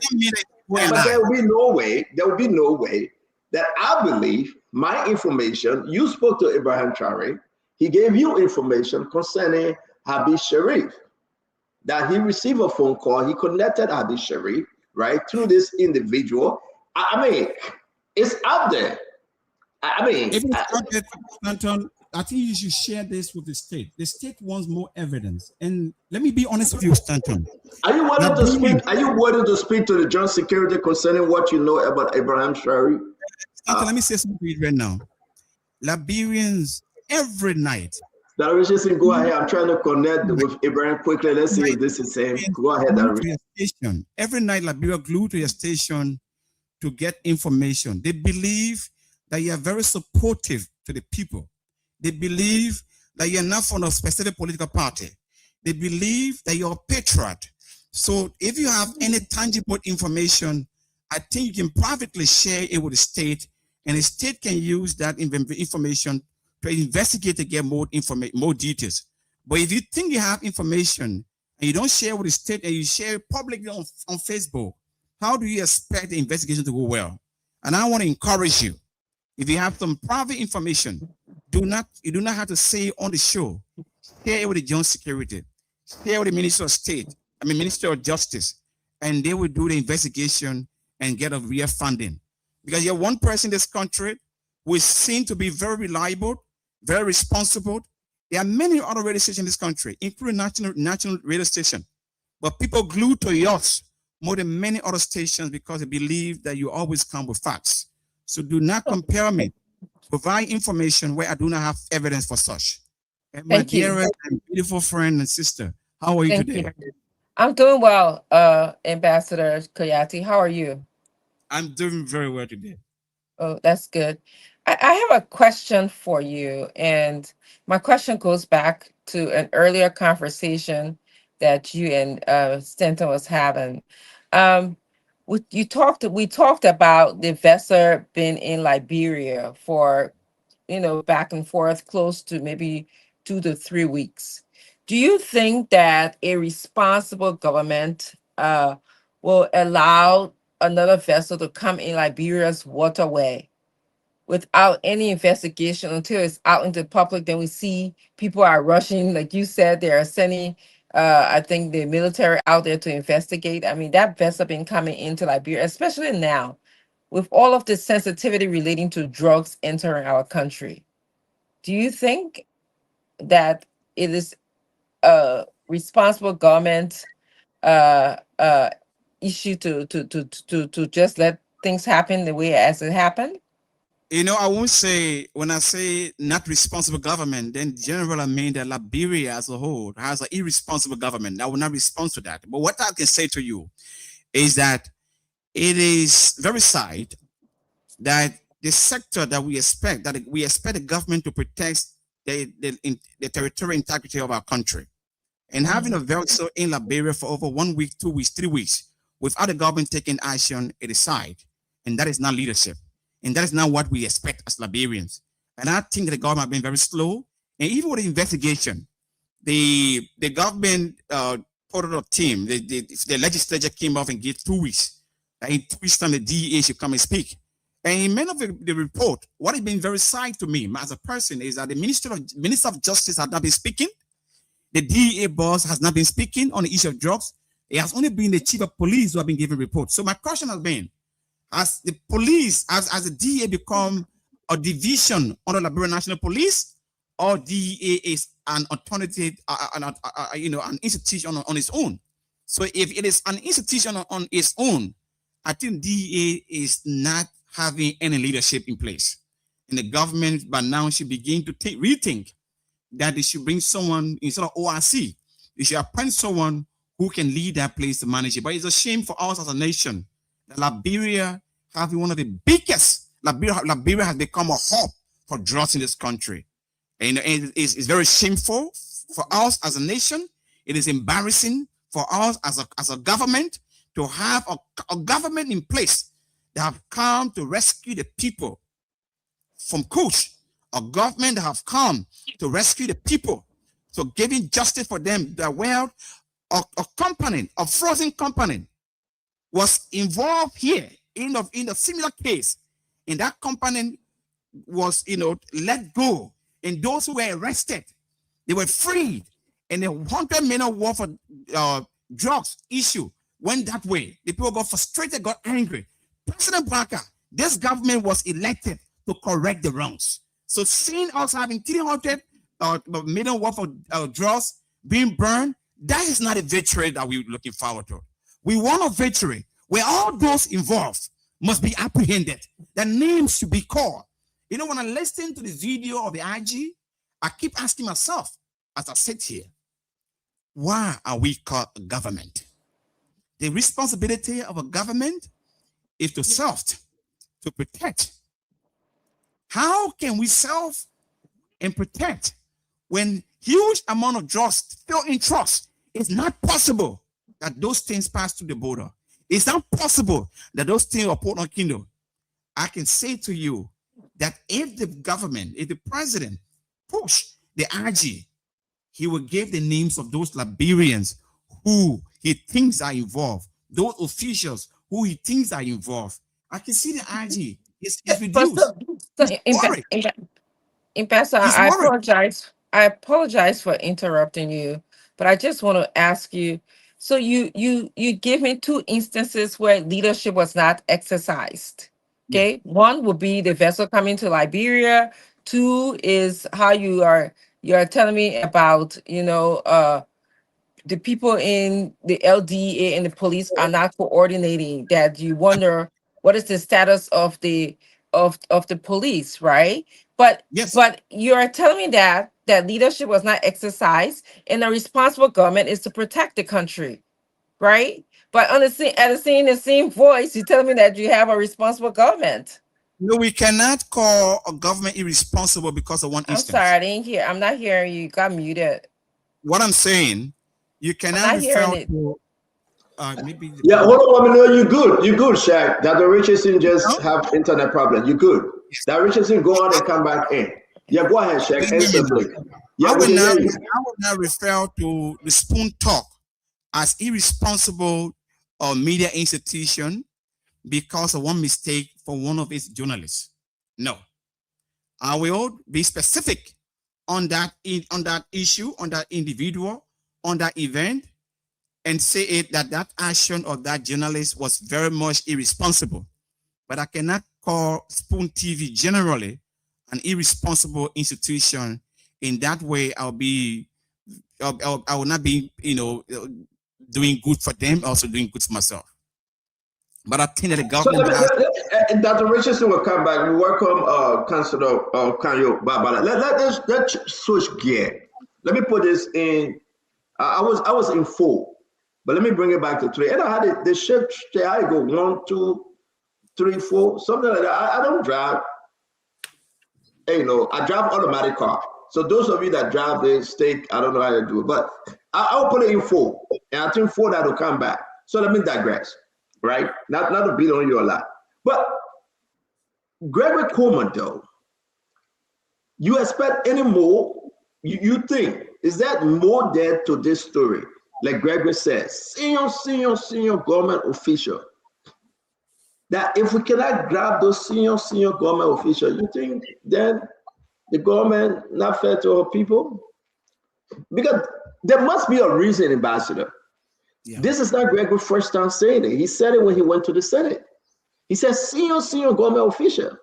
He said it again. That is to say, and Liberian people should know, they know something. They have investigated or they are investigating. The joint security that Gregory part of, they know something. Have they informed the president of that senior or those senior government official? What are they waiting for? And Gregory kept on saying it. So it's a reality. People in the government, in higher places, if they flip this thing, talk to me, Ambassador. Can Gregory escape this one, or can the government play Kali with this one? Because they must deliver now. I think the police IG has to make some clarification to the state, or has to speak to the president. The president, His Excellency, has to invite the police IG along with the Minister of Justice to give them the names of those individuals. Because one thing I do know, and President Bouhaka stated that whoever is linked to these drugs, whether you're close to him or not, you'll be treated as ordinary criminal. The Vice President, Jeremiah Kuhn, said the same, that whoever that is involved in this, they should be treated as any other ordinary citizen. And I'm encouraging us as a government that if police IG, the most powerful man, the man who can arrest everybody, can say that there are people in government, in authority, involved in this thing, he should be the prime suspect to provide the names of those people. I think so. I'm not a lawyer, as Councillor, KB Bala, but I think logically he should give clarification on those people he believed in government, in high position, and involved with this.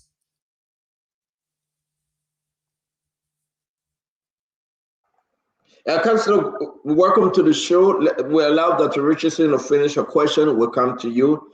Guys, we got about maybe 30 more minutes, and then today's a beautiful Saturday, so then we all will have to leave. The ambassador should be leaving by 10 o'clock, and we should be leaving the same time. We want to say to all of you, wherever you're joining us, we're going to leave it there, but tomorrow will be the big day here on Spoon Talk. We got more information on the boat, on the ship, concerning this drugs issue. New names coming up. We'll be revealing those names to you tomorrow and the way forward. Dr. Richardson, you want to finish up? Again, like I said, we will be here for the next 37 minutes. We have to leave thereafter. Dr. Richardson? Yeah, I believe that the ambassador answered my question. It was about a responsible government. And he gave me 2 incidents in which leadership was not fully exercised, but I was just confused about him being inconsistent in defining what at one minute he said leadership was not exercised, and the next minute he's saying that this government is responsible. So I was just wondering what his thoughts were, but I think you answered it. No, let me answer it. Let me answer it. I Uh-huh. say to you, the 2 instances Yeah. leadership was not exercised there. But I cannot refer to the government as irresponsible government based on those 2 instances. And I make example to Brother Stanton. I say to him that if you one of the journalists misbehaves somewhere and have behaved irresponsible, I will refer to that journalist as an irresponsible journalist from Spoon TV or from Spoon Talk, but I will not refer to Spoon Talk generally as an irresponsible media institution. So they have some irresponsibility on the part of the government on some decision that should be made, but that does not mean that the government generally is an irresponsible government. That's my answer. Yeah, I agree with you on, making a general comment. However, those 2 big instances that you spoke about are not just minor instances, they are global instances. Having a vessel in your waterway for at least 2 weeks, maybe 1 week, even 1 week Even is one day. problematic. One day. Thank you. There should be somebody going to investigate. Having you don't know the difference between, or at least you kind of conveyed to me, there's some uh, incoordination between the discoordination between the LDA and the police. You don't see them coordinating well enough. That is another example that you use, and you just used 2 examples. So those were global to me. Those were well-rounded, holistic to me. They're not just Spoon TV, journalists work, that he wouldn't know about, I wouldn't know about. Yeah. I mean, any government around the world having any investor come in the waterway will investigate immediately. Absolutely. For the most Sure. part. So that's what I'm talking about. My second question to you, and Stanton, I'm going to leave it here. Again, I think I met you just on the show. You talk about paying the hotel bill for investor that were coming in around $10,000 or so. How do you make your money? I'm sorry if I just wonder, because now in this whole drug culture in Liberia where we see people have been flashing around with money and having money. So I'm concerned now. How do people just make their money in the country like that? Thank you, Madam Richardson. When I was serving in government from 1999, I graduated from high school. I began to work for myself. I started with garbage collection. I was into transportation, and I also into petroleum. My license was revoked during the time of CDC. I also have people that are doing rice business. I have partnership with them. And because of government, the past government during Madam Selling time and former President Weah time, I work with people quietly, and every cent I get in my lifetime is earned through hard work. I'm very passionate about Liberia. I can give $10 out and be with nothing. An example happened, not just that incident.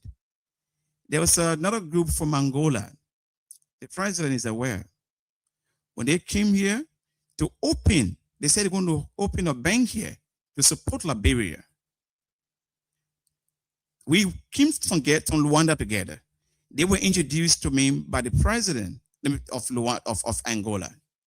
When I brought them here, they asked me, well, what role do you want to play? I said, my role is just introduce the government, and that's all. All those that came through my office, I wrote my office to get the government. There's no one investor who gave $1 for gas my car one day. No. The money that was spent that time, it was a tough decision I took, but I believe that it would have created jobs for our people. And I took that risk. And sadly, what they promised, that they would have come to develop some area. And in that project, if they have come to develop a place, there will have been people from this country that will benefit. There will have been people from this country that will benefit from the housing and other things. It didn't happen. But how do I get money? I work very high. I have been a businessman from age 19. I got married at age 21.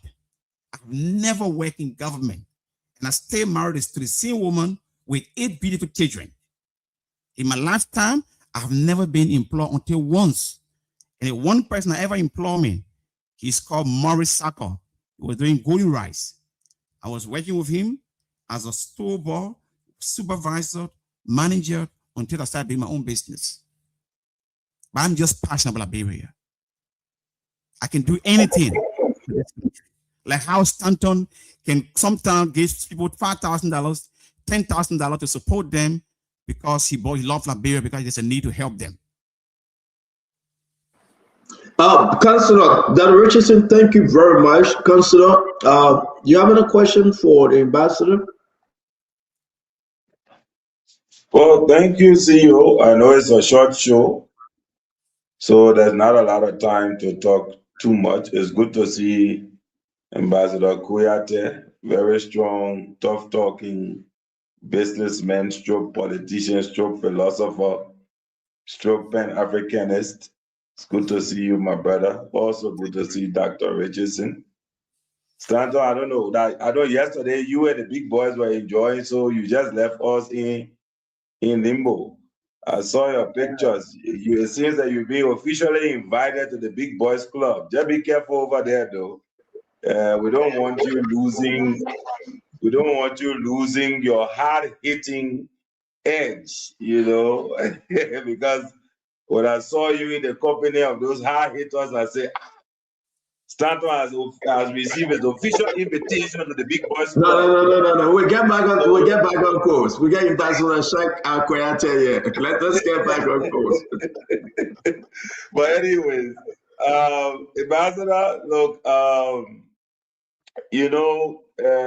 there's one thing I think that you and I agree on, and I think that agreement is also shared by, the CEO, that we all respect the president very well.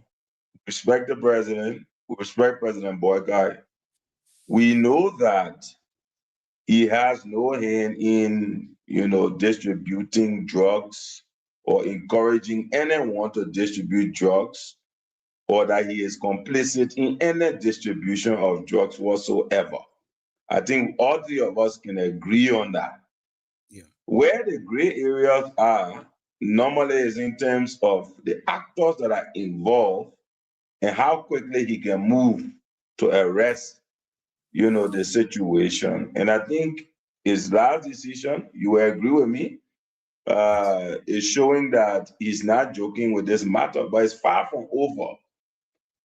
I saw you struggle a little bit with the Trawale situation. I was just watching when CEO had you on the ropes for a while, then you pivoted a little bit, then you came around and then you regain your ground. But I saw you, in boxing terms, those are all who do amateur boxing, when you're on the rope sometimes, they push you in the background and you're feeling the punches. So you are a bit on the ropes, and doesn't mean that there's anything there.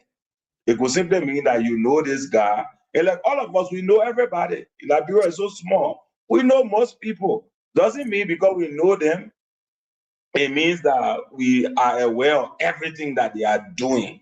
No. Doesn't mean that, right? It's just that we're in a picture multiple times and people are saying, but they're all in picture. Even recently, we saw how they were sharing pictures, of people and other people, and then relationships were being ruined. So I could see you struggle with that. But one of the things we all can agree, and I said this before, especially in relation to the drug business. You my man, you my pa, just like the president said, you my friend, you my acquaintance, anybody. Go there. If they get you inside, face the full weight of the law. And I think that's what, my question to you will be about, because we don't have much time. It's a short show. CEO is still recovering from yesterday, so he needs to go and rest. I don't know what the big boys did to the CEO or whatever. He needs to rest. I'm good. So, my other question to you will be that what is your position if any of these people were to be found to be complicit, whether it's Traore, whether it's our brother Ibrahim from Ministry of Finance, anybody for that matter, right? What will be your position on that matter? My position is very clear, including my biological brother or sister, including my wife or children, whoever that is linked to this issue of drugs, I want them to be treated as any ordinary criminal.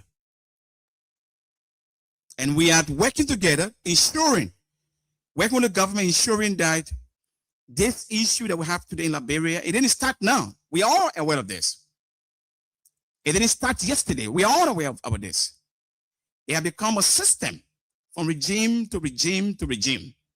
I remember in 2008, something like that, when Madam Sally was president, there was a drug that was caught in one of the cars where she had a driver. I still remember that. We were in opposition at that time. And he also remember there was an issue of drugs case of 500 million worth of drugs. And they said we burned during the time of ECOMO. You remember that? They had, but then we had armed security in Liberia. During the next regime, Mr. Weah took over. There were a lot of cases of as such, and we also had similar issues, and it went down. But I can say to you today, the way the Liberian people woke up to elect President Bouaka, I don't think he should compromise anything. Madam Salif was elected out of fear that the only way the international community will be satisfied, that their interests must be protected. And she was elected because of that. Mr. Weah was elected believing, the ordinary people believing that this man came from us, that if we elect him, he will elevate us.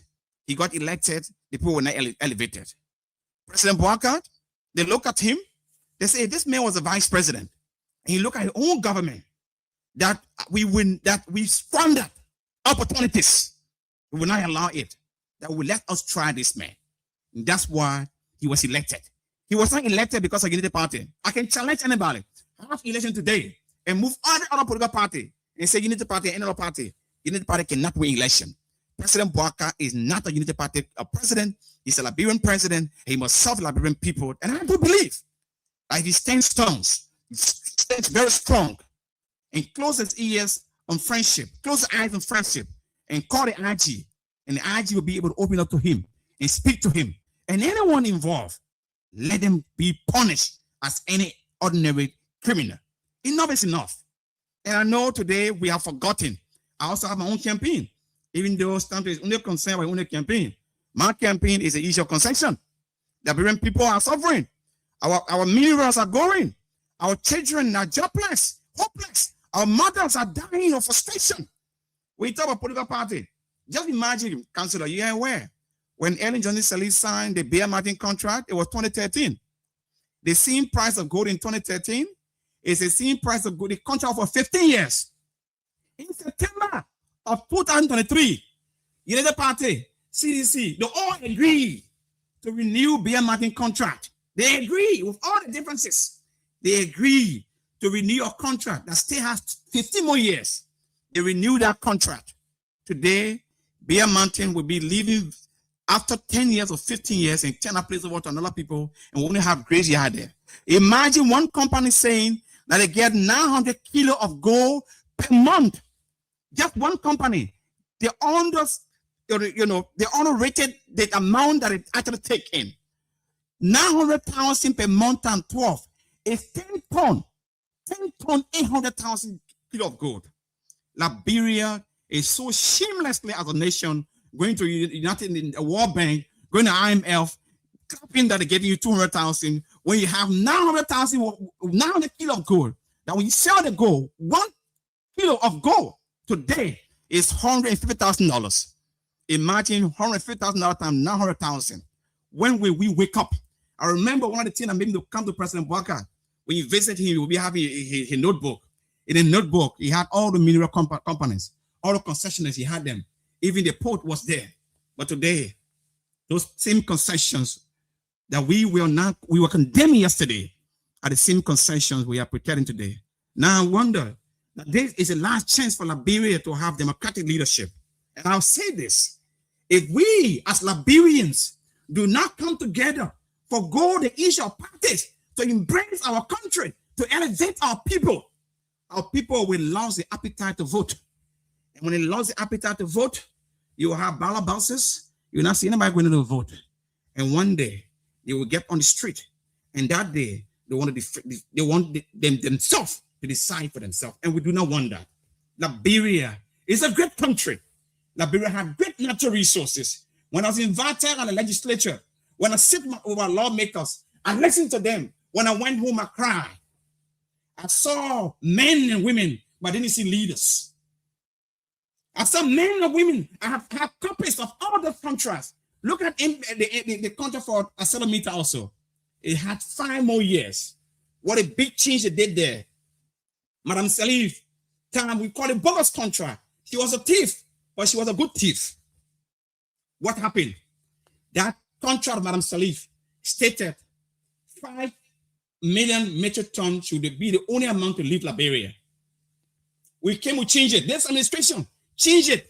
One of the lawmakers told me that it changed it at night. There was no light. They had to put their phone lights on. They put their phone lights on and made a just amendment. They didn't wait for the 5 years to end. They renewed the contract, gave another 25 years. Guess what? Where Madam Salif said 5 million metric tons should leave the country, and Nimba, Bon County, and Grand Bassa should have $2 million for Sustainable Development Fund. The biggest venture our legislature did was increase it from 5 million up to 30 million metric tons per year. And guess what? They said Nimba, Bon, and Grand Bassa will take 5 million metric tons.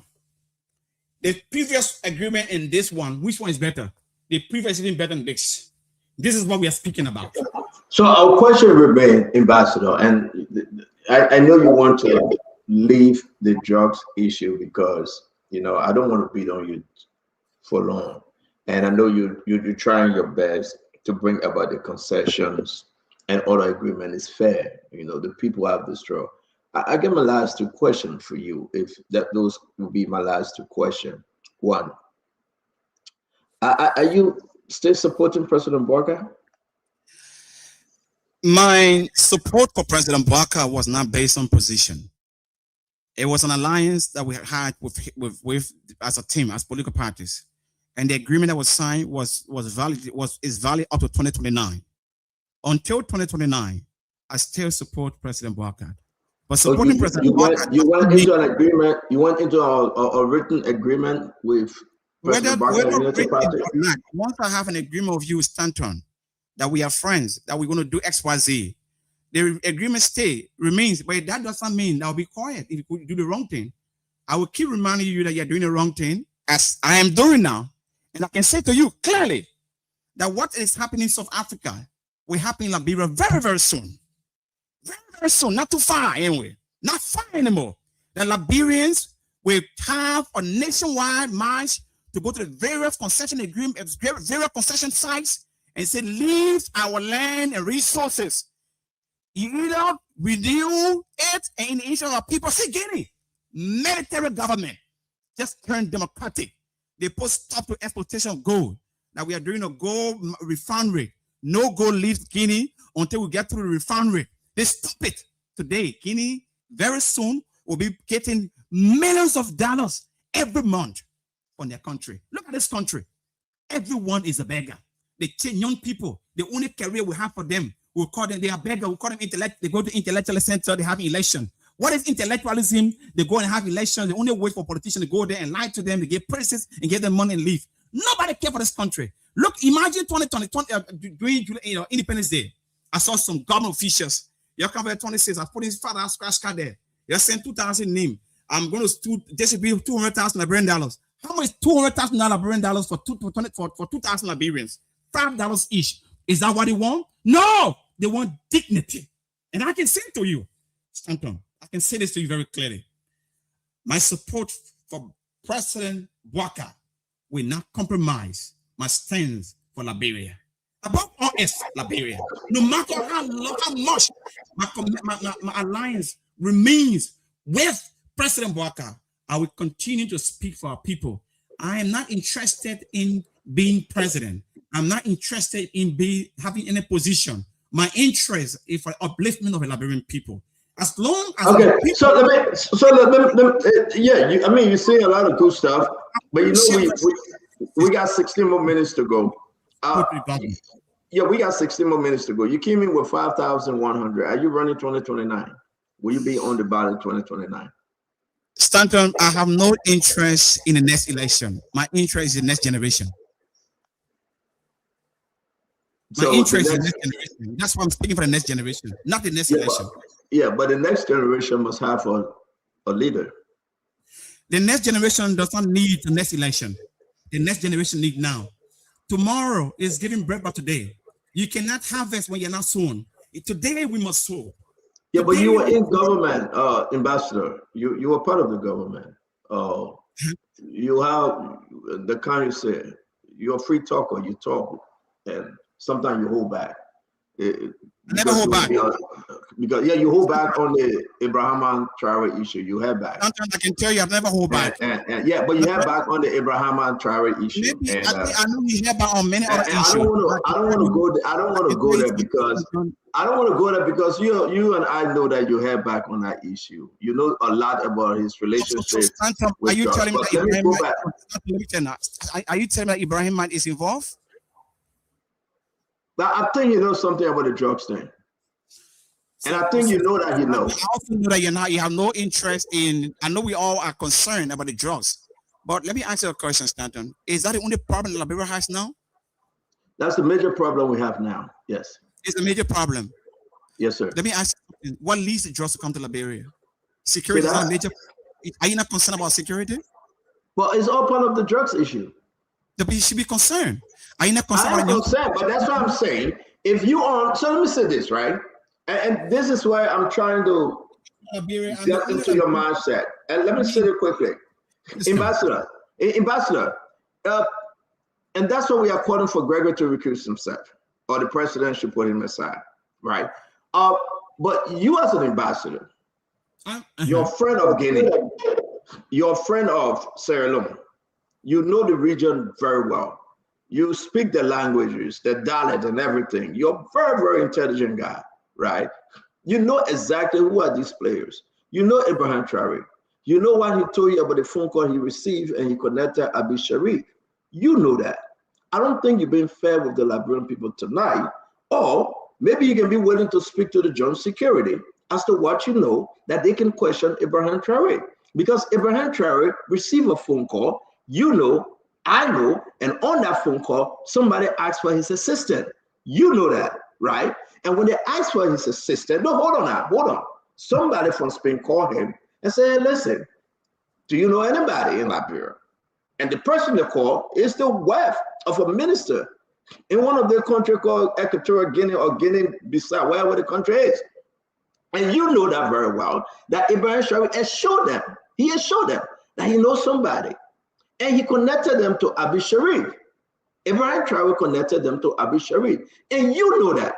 I am disappointed today as a freedom fighter, somebody that loves the people, somebody that just said they are thinking about the next generation and not the next election, but you don't want to be transparent enough to tell the Liberian people and say, hey, I have to go to the Joint Security and avail myself and tell the Joint Security what I know and what is best, who they can call in assisting them with this investigation. You cannot think about the next generation when we have over $500 million worth of cocaine and more coming in the country and everything you know about it and you want to be quiet.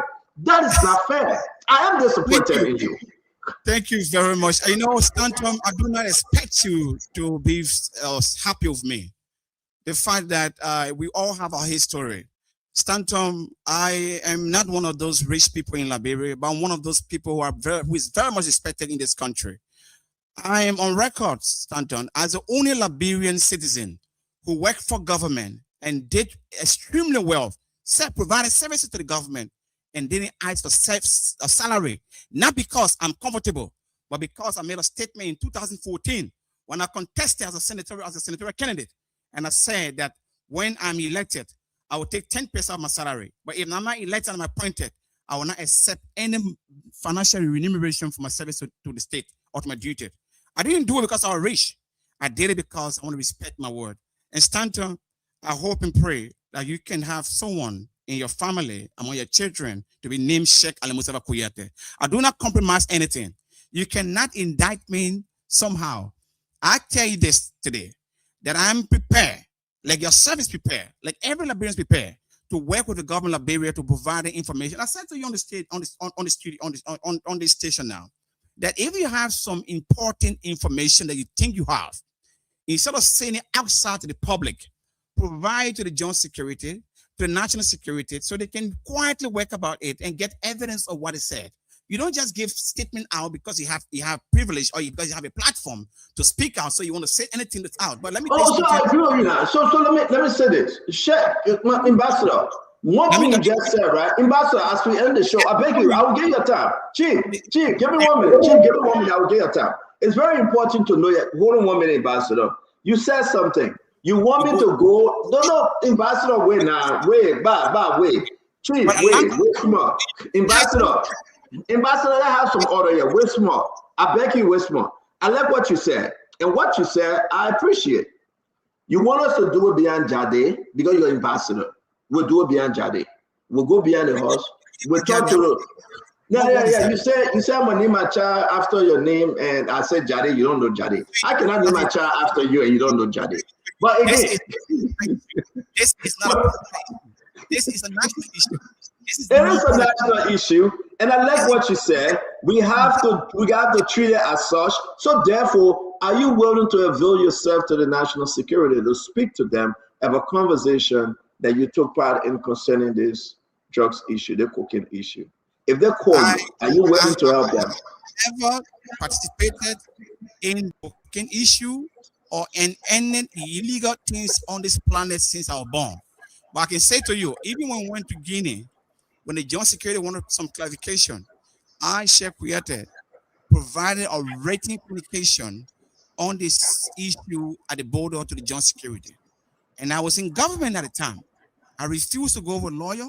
I sat there. I provided the information I knew, sincere one, I provided to them. And it was very helpful to the state. Stanton, I'm saying to you today, if we have any information, including you, including Councillor Agbala, including my lovely sister, Madam Richardson, or including our brother Slaggart, if we have any information that will help the country, we must provide those information to the state, not to say it publicly to the audience. I agree with you. Having said that, I'm done. I think you are. That's why Joseph Boyga brought you in as ambassador at large. Because for me, I can now be ambassador. I would say. So now I'm not going to say anything further. You said it right. You will work in the back, and I respect that. So your secret is safe with me. You can guarantee. We're talking in the back. So we got to go. Let me say something. I have no secret on the eyes. Everything I do, I'm very for everything I do. If Ambassador, you're a great man. You know me very well, and I want to say to you, don't say that you can never be ambassador. Ambassador is an no. I said me. I don't want to be an ambassador. Like they gave up ambassador at large. I didn't apply to become ambassador. Never. No, I'm not saying you. I'm saying for me, ambassador. Listen, Sheikh, listen. I'm saying for me, you can't force ambassador on me, my man. That's something that you accepted. I was appointed as an ambassador. And, and I also want to encourage you, Stanton. You're one person in this country that everyone admire and everybody embrace. That when you have people on your station as a guest, give them a chance to make some clarification. Because when you keep, providing some information which they didn't say, you say this. No, it doesn't work that way. I am not a politician. I am more a revolutionary than even your normal politician. I don't care for party. They can tell you since I got in the government, I never got involved in any political party meeting anyway. And I can say to you, if we continue to embrace the issue of politics in this country, our country will continue to be backward. Be ashamed of yourself. 179 years of independence, you don't have safe drinking water. 179 years independence, you don't have access to good roads. 139 years independence, your people cannot even have 2 meals a day. 129 years of independence, you are called the land of liberty. How many Liberians have home for themselves? Every Liberian, we have more aliens Liberians than true Liberians. Those we call foreigners are those that live in good homes, are those that eat good food. We should be concerned about that.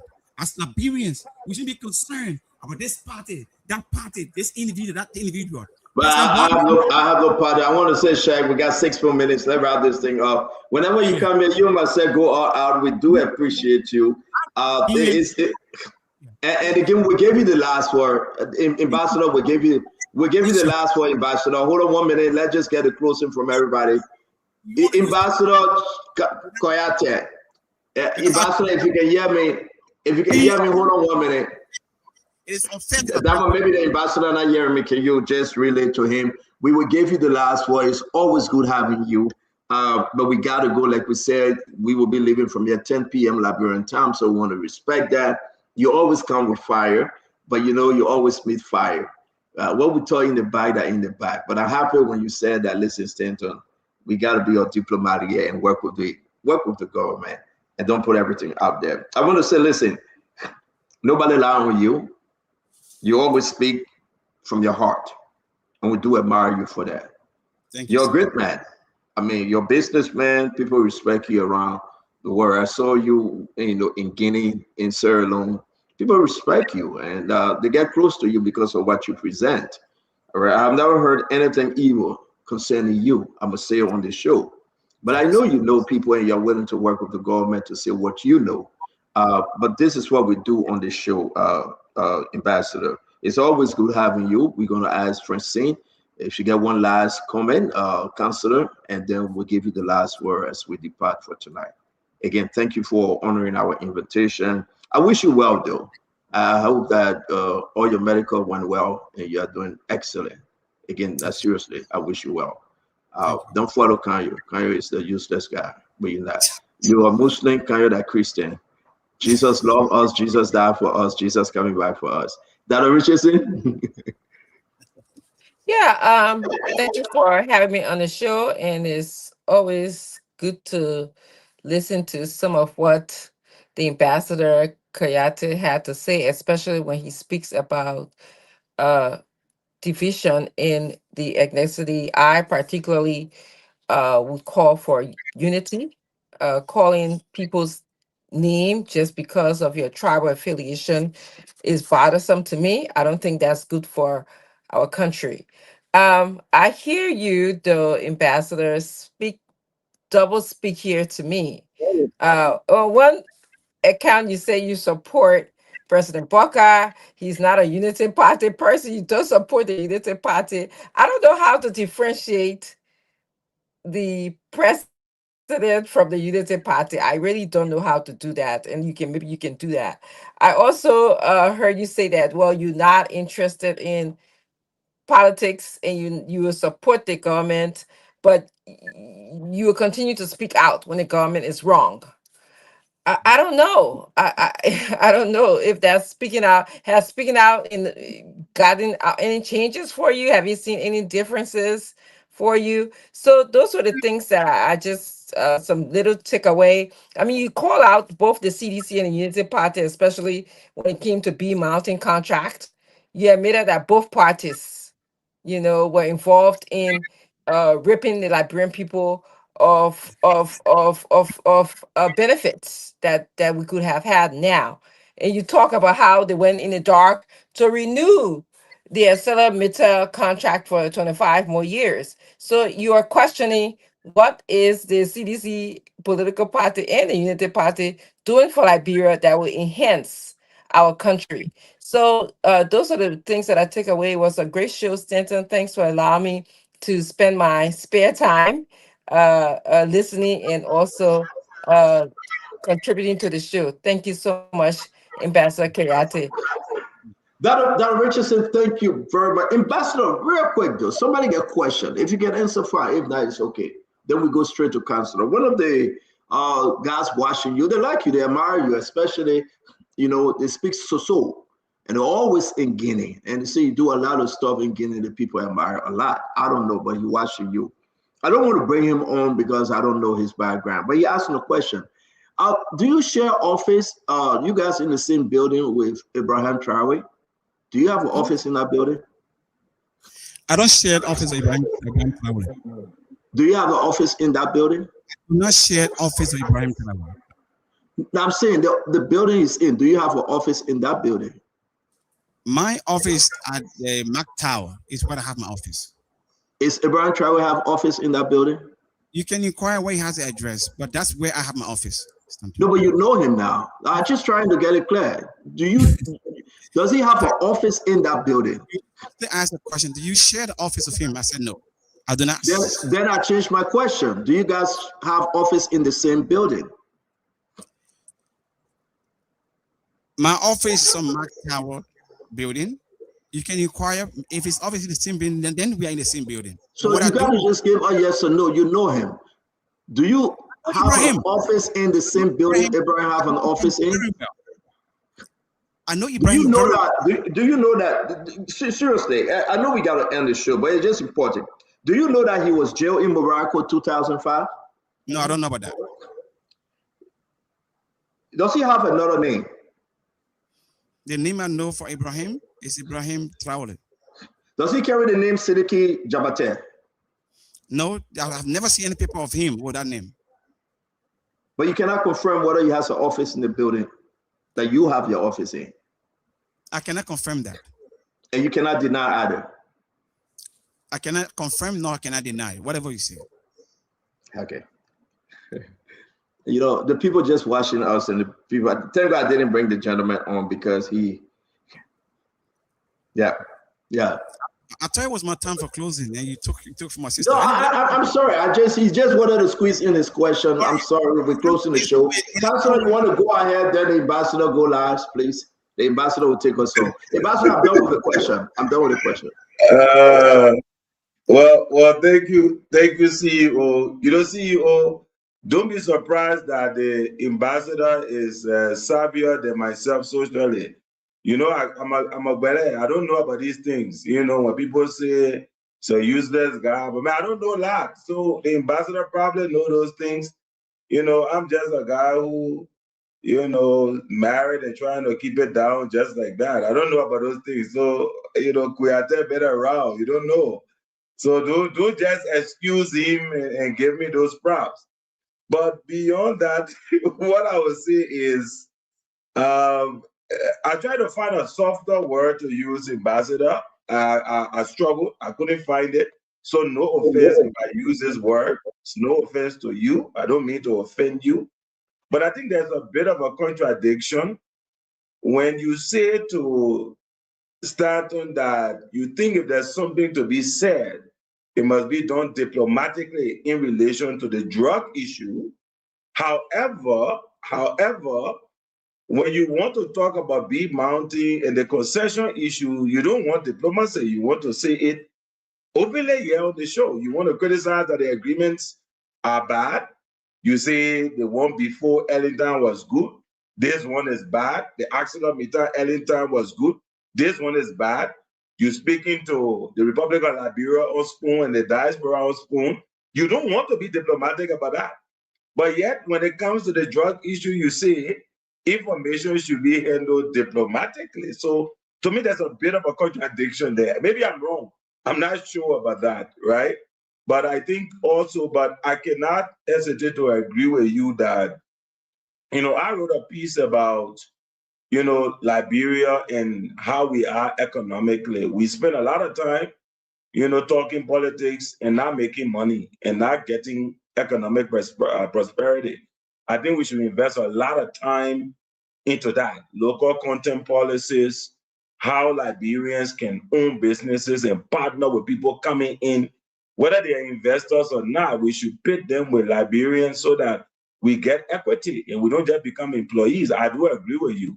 But it's just that the way you wanted diplomacy with the drug issue, but you are fiery when it comes to the other agreements I found are quite interesting. But I think that this conversation is something that we should have again. I'm sure CEO will afford you sometime in the future.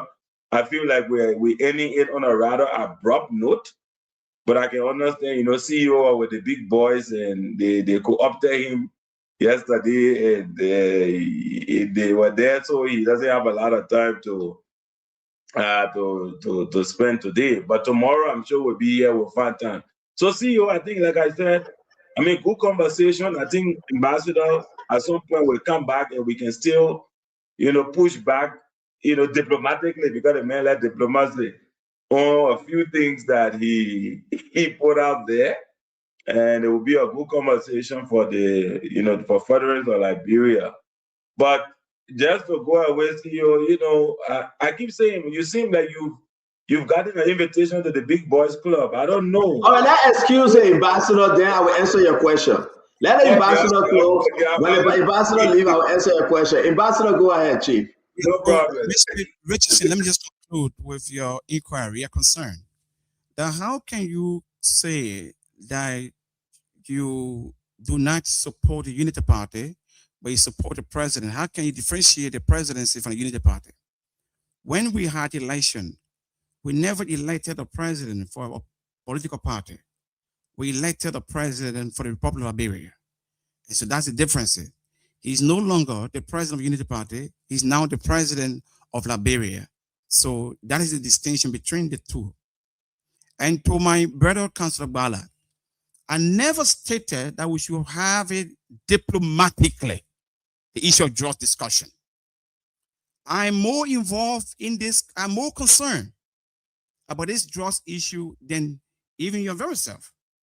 Because I know at times you take side with party, you take side with this government or that this group or that group. No, I do not do that.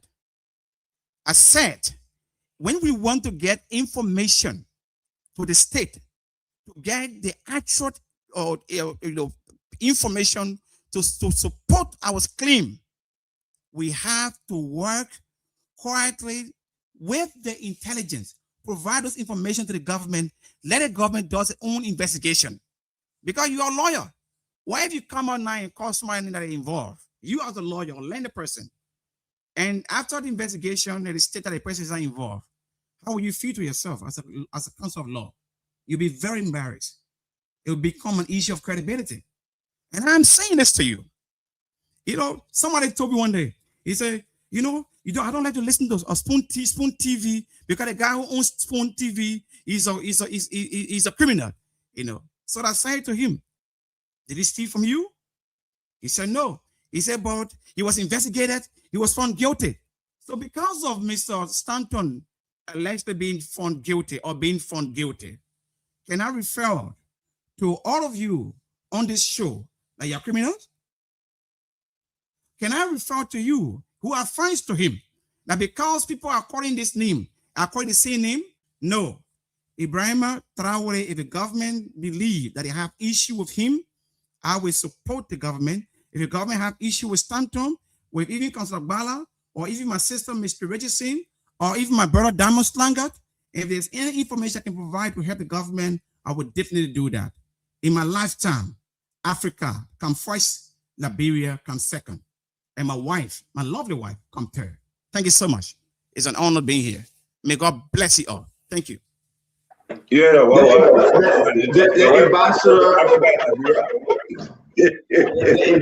the ambassador, let me do my close so we all can live in peace. It's always good that you come on and talk to us on these different issues. And I respect you because I think you're a firebrand. I think the young people look up to you. They got to see something about you that is transparent. But like I said today, and I think the Liberian people need to hear this today, I'm a bit disappointed. This is my closing. I'm a bit disappointed because I think you're holding a lot of stuff back. For what reason? I don't know. And I will remain with this drugs issue, this drugs thing. I had a conversation with you. We spoke. It was very clear. And everything you say, I would take the time to play this. I usually don't do this, but I'm disappointed. Okay, go ahead. I didn't hear what you were saying. This is you and I having conversation. And listen.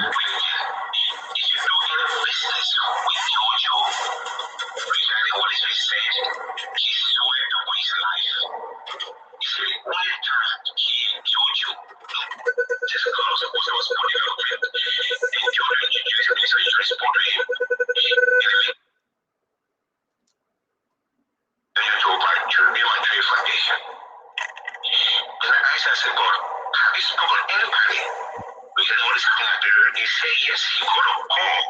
Forget why it's from Equatorial Guinea.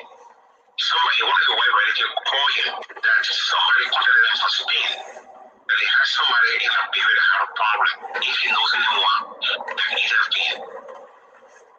So he decided to call Habib, who is closer to him. He's an NSA.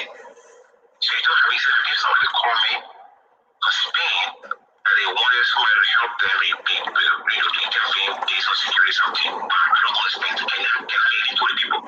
So he had a conference call with Habib and this lady, and she requested assistance, and Habib, according to him.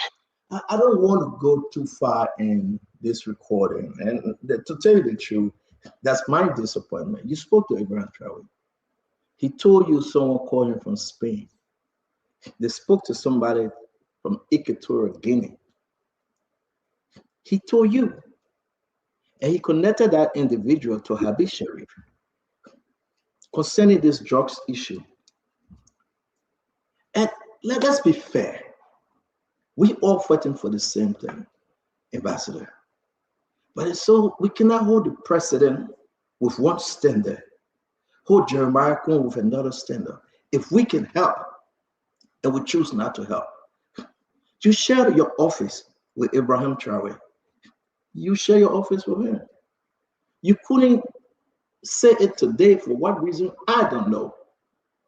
You know Abraham Traore, you know him. You guys grew up together. He's a BM. He's telling you, the people from Spain reached out to me through my in-law in Equatorial Guinea. He told you he connected with Habib Sharif that know Jojo Bwaka. You said it. But then you want to bury it. Just go to John Security and help them with this investigation. It will be the best thing for the next generation that you're trying to champion. It will be the best thing for Liberia, or better Liberia, that you're trying to bring forth. But you cannot protect Abraham Traore. And you say you're fighting the things of the drugs issue, or you're trying to see a better Liberia. For you and I to see a better Liberia, we got to be transparent. We got to speak truth to power, regardless of the consequences, regardless of the situation. We got to look in the camera and say, yes, he's my brother, but he's a BM. Yes, he's my brother, but he's a scammer. Yes, I spoke to him. The cartel reached out to him. You said it. So I'm disappointed. I want to partner with a fighter. I want to partner with somebody that can look at Jeremiah Cohen and say, Jeremiah Cohen, you are wrong. President Bwaka, we didn't support you for this cause. I want us to partner and say, George Manuel, you are wrong. But we cannot do that when you want to cherry pick your partnership. Abraham Traore, that's your brother. You have the same office. You speaking to him every day. Encourage him to come and avail himself to the John Security. The cartel that reached out to him, he needs to tell Prince Johnson, you are on record. You are on record. You cannot do that to our country. The young people looking up to you. Be free. Help the government. You know about Habib Sharif.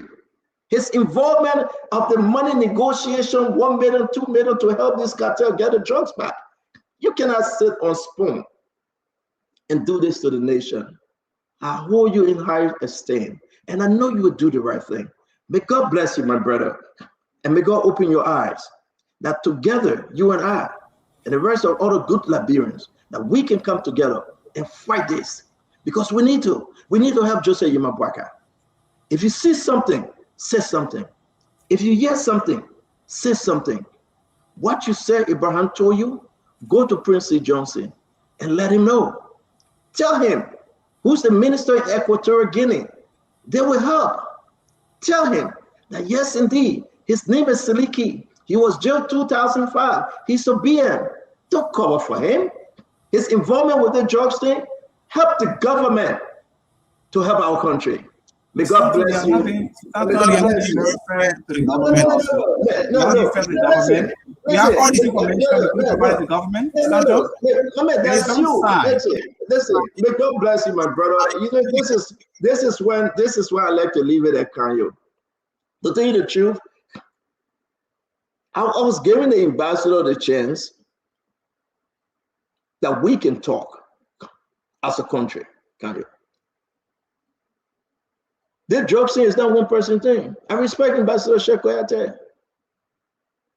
We cannot have it both ways. We cannot sit here and speak with two sides of our mouths. We shouldn't. You cannot be speaking to Ibrahim Traoré and lecturing us as if to say you don't know him. Don't do that. You know him. And I'm going to add this gentleman to the call. A lot of people are discouraged. Don't call your name, but talk to us what you know about Ibrahim Traoré. You are alive.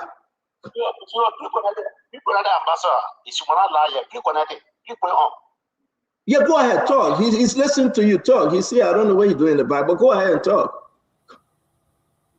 The photo I saw your face. The photo I saw your face, your spoon.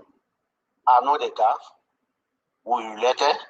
And I need no facility Jabate. It's a facility Jabate. I know a father. I know a mother. I know entire family in Guinea. But to say that Ibrahim Traoré, near surpassed me. But if you say facility Jabate, then I agree. I know him very well. And he have office right to Front Street. He came as an investor. Brother Sekawade or Austin. You know, he can't deny it. If he deny, I can work tomorrow to go to the office. He get office upstairs. Vasily get office downstairs. Then, but Ibrahim Traoré, Ibrahim Traoré, but I don't need to be Ibrahim Traoré. I know him to be Vasily Jabate. 2005, 2006, they used to call him Big Stew. I'm surprised to say Ibrahim Traoré. That office, he get downstairs, downstairs, he called one of my friends there. He said, Mama, I want to be a company. When we speak to him, we saw a photo. The photo, I just saw your post here, the President Baga photo hanging. Here, Jojo photo hanging. Every time to dance, many photos hanging. We go to the conference room there, the man on the office. Sex Dabate on the office, Sex Square on the office, Austin. He can't deny that, you know him? So that's a criteria to make. But if maybe you put me mistake to identify about that particular photo is Vasily Jabate. Thank you very much for thank you very much, Sheikh. Again, have a good day. Damo, thank you. Kanyo, it's always good having you guys. Sheikh Kouyaté, have a good evening. Damon, I know that you have to go too, but let's leave Kanyo and myself on for a bit.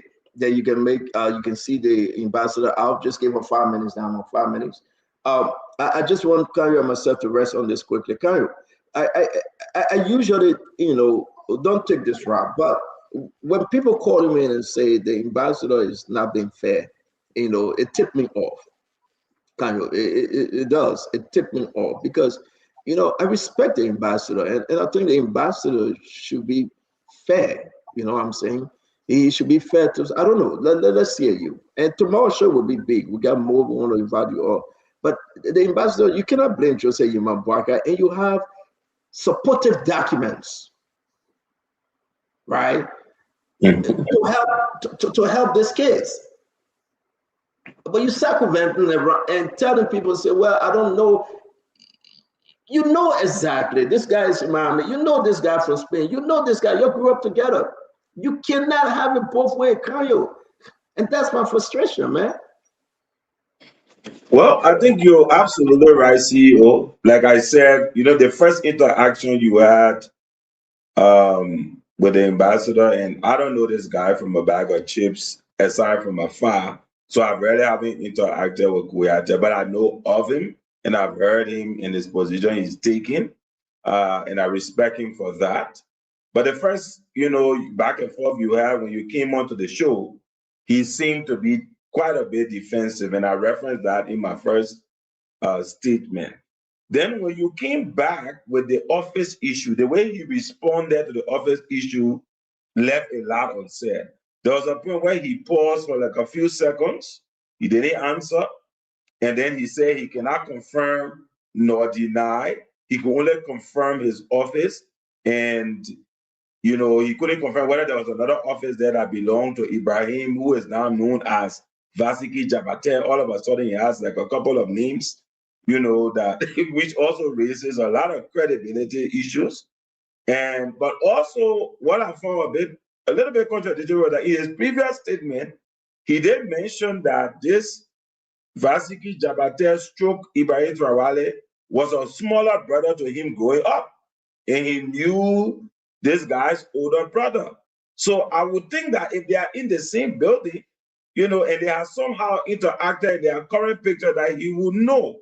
Now, this is not to say that he's complicit in drugs or whatever, but it does raise, you know, a lot of questions when he starts to evade, you know, the issues that are being raised about, do you know him? To what extent you know him? And then naturally people want to probe more and more. And that's why I tell everybody in these kind of situations, knowing criminal investigations, it's better to just go with the truth straight from the beginning.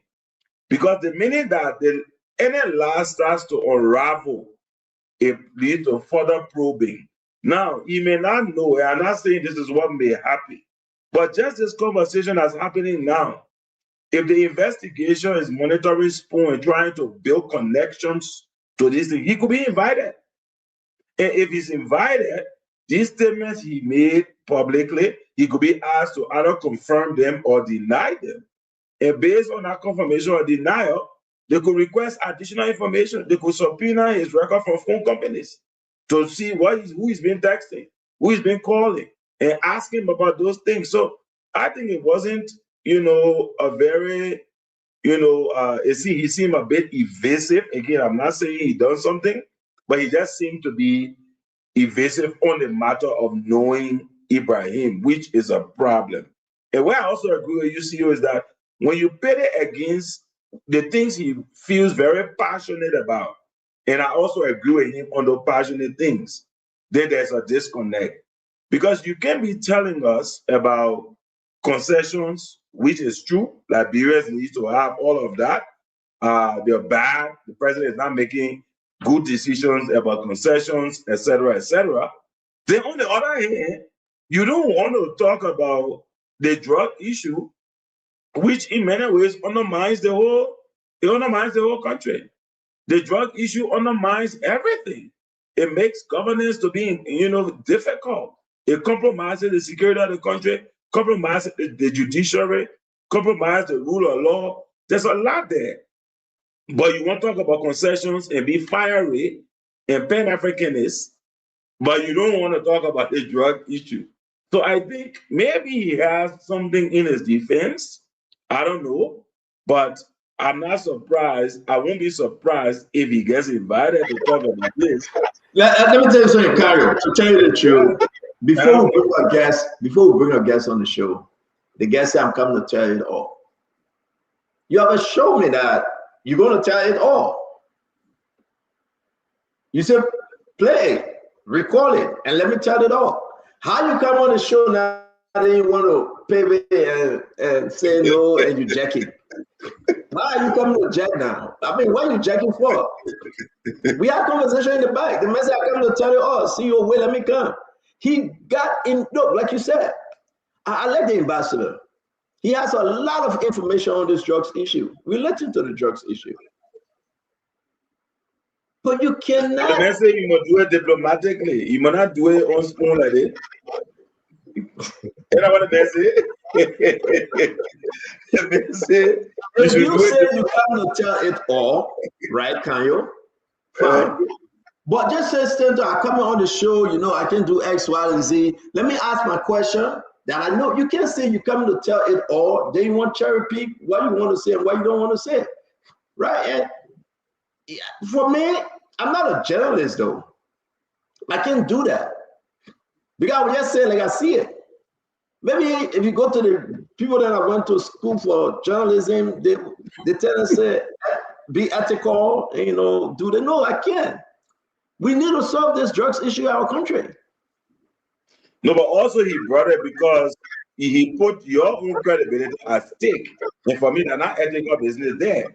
Because if you don't want to go into that space, then you should not challenge you on that issue. Because it's your credibility. Yeah, I'm laughing. I'm saying that all kind of like.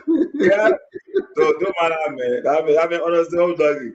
You know, because if he had not challenged you on the issue, because it put your credibility at stake, you wouldn't go to that extent. We respect the normal, you know, the Charterhouse rule. What we say, it doesn't get replayed.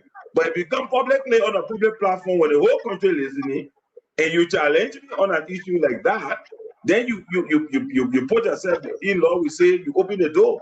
They will follow you there, bring everything else inside out. And I think that's what he did.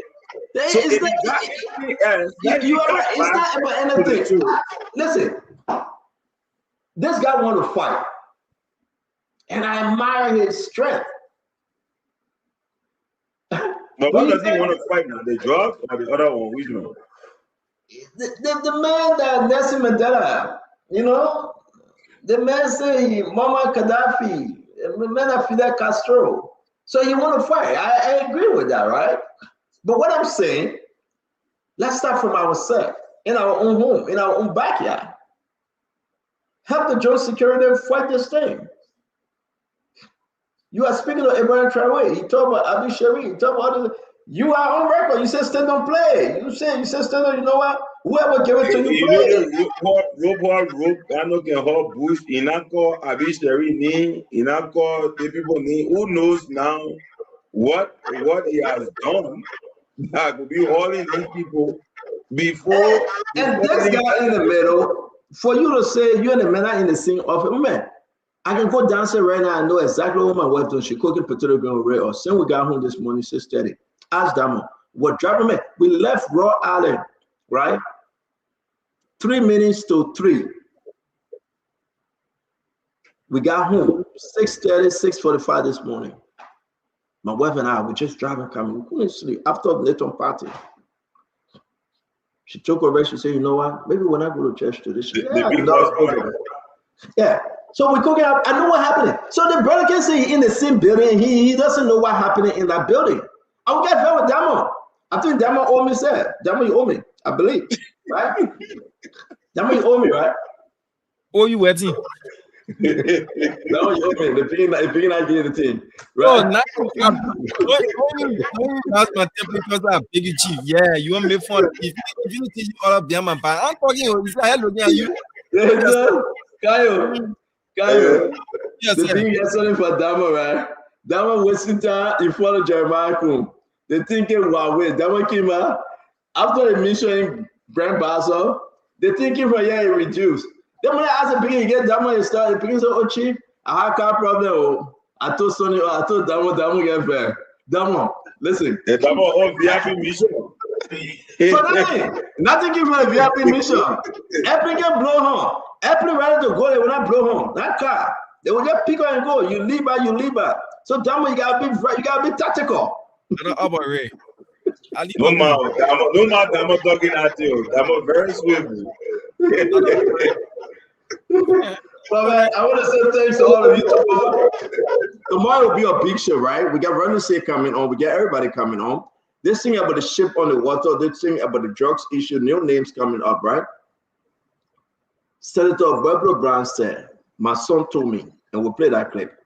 Somebody called him to go escort the cocaine. Who called Senator Pueblo Brown's son? Now all eyes on Gregory. I don't want to go ahead of our program tomorrow. I will leave this with you. The call came from Gregory Coleman, the police IG. Listen to this, and I will end here. I'm not going further. Councillor, President Walker will do the needful. I'm saying to you, Kanyo, this president will do the needful. As much as people saying he 85, he 90, he 93, even into his grave, he will do the needful to redeem Liberia. And I believe it. I do believe it. Because he must do the needful. For us to have a transparent investigation, join us tomorrow It'll be a wonderful show.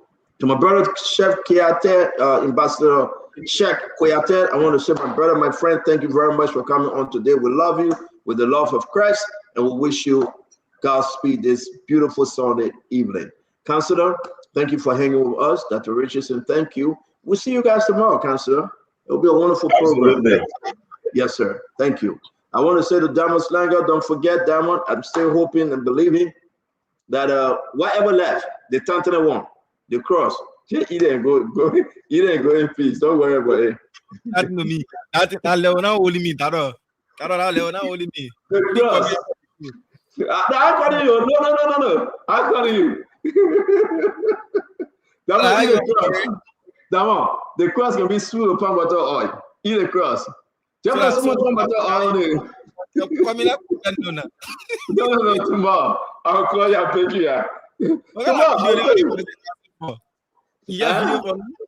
all right, let's close the show. Oh yeah, like the videos, the intro that you took in Maryland, like the video they're asking for. I'm not playing the video today, Philip, but I will catch that one tomorrow. But that one, yeah, coming tomorrow, let's compare. No, come begin. The beginning is ready for you.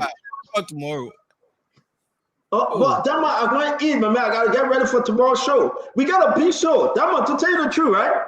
Edwin Melvin Snow. Let me close on this because I know that you won't go. I will tell everybody that watching us. Edwin Melvin Snow. I was stuck in a seat for a reason, and you know the reason why I stuck here. I can go. So, but hang with me. We ready to go there? Yeah, hang with me. But I want to say to everybody, right? It's very important, Dama. If you want the goose out, Edwin Snow, put a gun around your wife. Let it be around your wife. No, seriously. When a man is around your wife, you get a good side of him. If you want a better side of Edwin Snow, please allow him to be around his wife. It's something about the Snow family. The love foreign women. Come on, seriously. Look at Snow uncle, right? No, I'm not kidding. The love foreign men, the Snow family. This is Snow uncle, right between Snow and Nathan. The man married foreign woman, a beautiful sweetheart. She looks like she's from East Africa. She is. She's from Rwanda. Wow. And look at Snow Wife. She's from, I think, Gambia or Gabon or something, one of those countries. Their family cannot stand Liberian women. And I'm like, no, to be frank, to tell you the truth, right? I love the women. I do. Right? They are sweet. They don't want to cause nice drivers, right? But it's something about the Snow family, right? They don't let marry Liberian women. They will start out with the Liberian women, then they will end up with foreign women. And as you can see, as evidenced by. To tell you the truth. Just imagine. They can start with Liberian women and then end with foreign women. women. They start with Liberian women and Liberian women will born beautiful children for them, right? Then they end up with foreign women, right? My wife. That Loma Pele woman, she read it loud. Look at Nathan Bia wife from Argentina. The two women, beautiful, respectful women in the middle. They are not Liberian. I don't know, but Dama, let me go in peace before I get myself in trouble. Dama, let me go. I have to be here for at least 15 or 20 minutes. Because if I saw no hacker and you turn your car to carry you home, just say, right? No. Okay. Okay, but the ambassador, my friend, I will say to the ambassador, you're my second companion, I'm my friend. But I want to say to you, right? This is very, very serious for the battle. If you want Snow to do anything for you, wait, let him get to Gambia or wherever his wife is. He will do it for you. Musa Perete cannot travel with your wife. I don't know why. Maybe that's the religion thing. He's Muslim, right? And Musa Muslim? Yeah, Muslim, yeah. So maybe that's a religion thing. Paul Kennedy, he went alone. He can travel with. I get a video. I will start the show up with that video tomorrow. My mom called me. My mom said, "I'm not talking about Snow."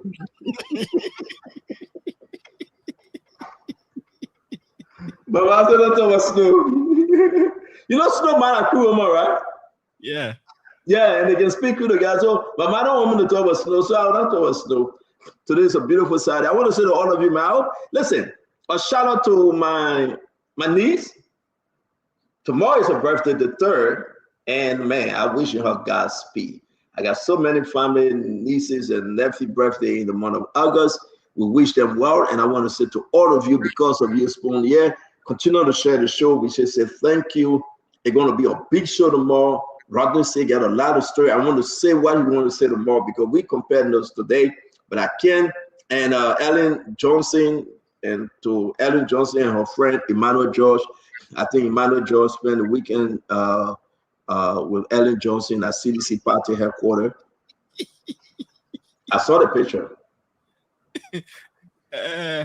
When you don't get invitation to these things, no more. You should know why you're not getting invitation. They were not invite me. Yeah, nobody will give invitation to you. But do I know that I care? They don't give me invitation though. But you know what? You just told me you have fun there, so you want to go back. No, but that Nathan program is not Musa program. That's no program. And Nathan's program. And the program, Nathan had a great program. All right, Nathan had a wonderful program. And Nathan is a good guy. The mayor was there. And, you know, the council people, they were present. You know, the food was good. I don't know who cooked that food. The food was really good. The salmon fish was so nice, very, very delicious. Yeah, the food was really good, to tell you the truth. And I think that you know, Liberian people should learn to cater. Stop telling people to cook for you on your program.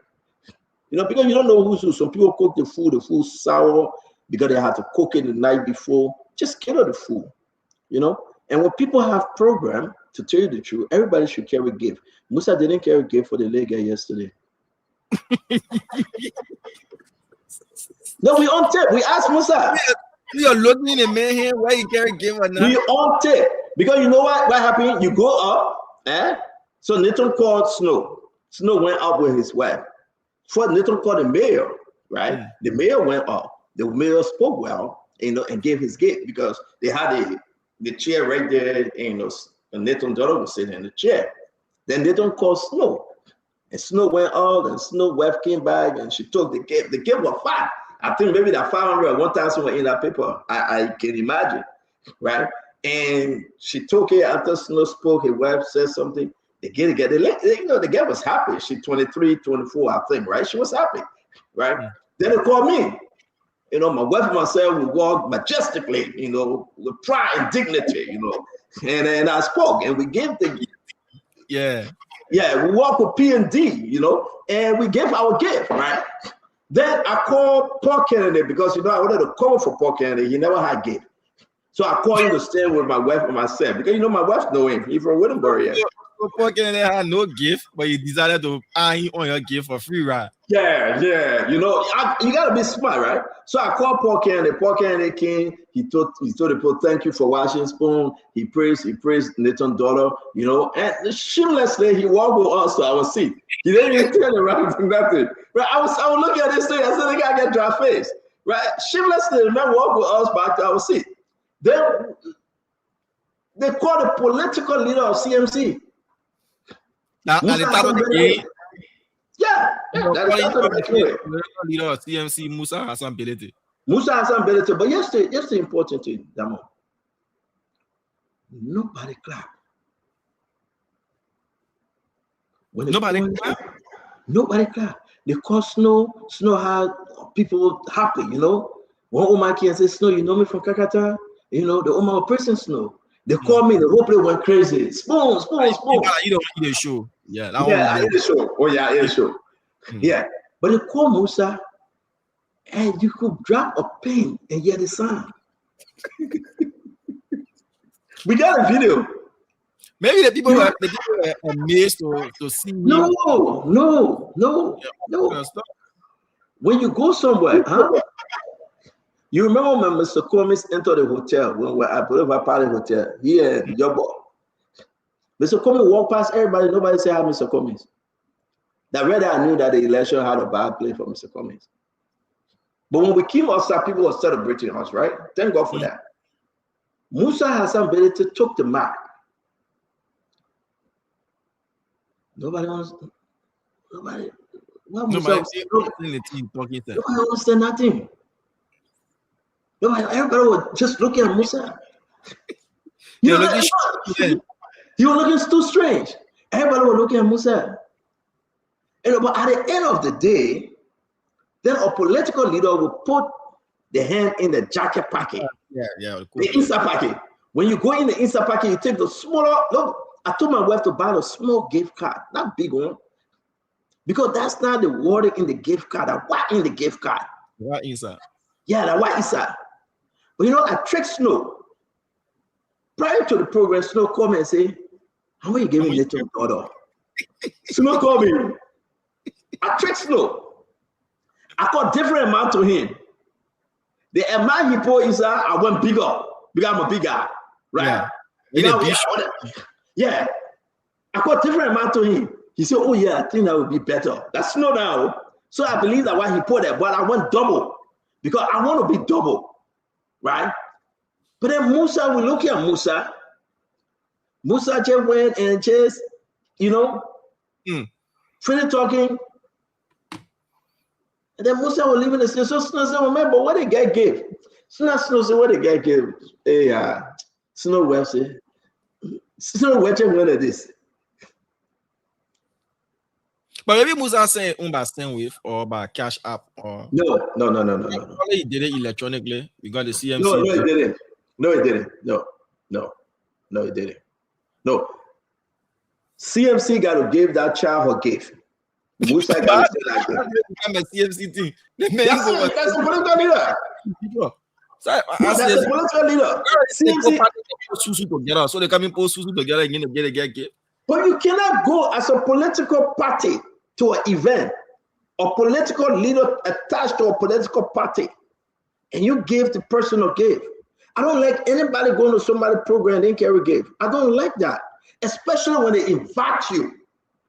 You're a man of caliber, right? They invite Mr. and Mistress Witherspoon, Mr. and Mistress Musa Hassan Benete, Mr. and Mistress Edwin Mervyn Snow.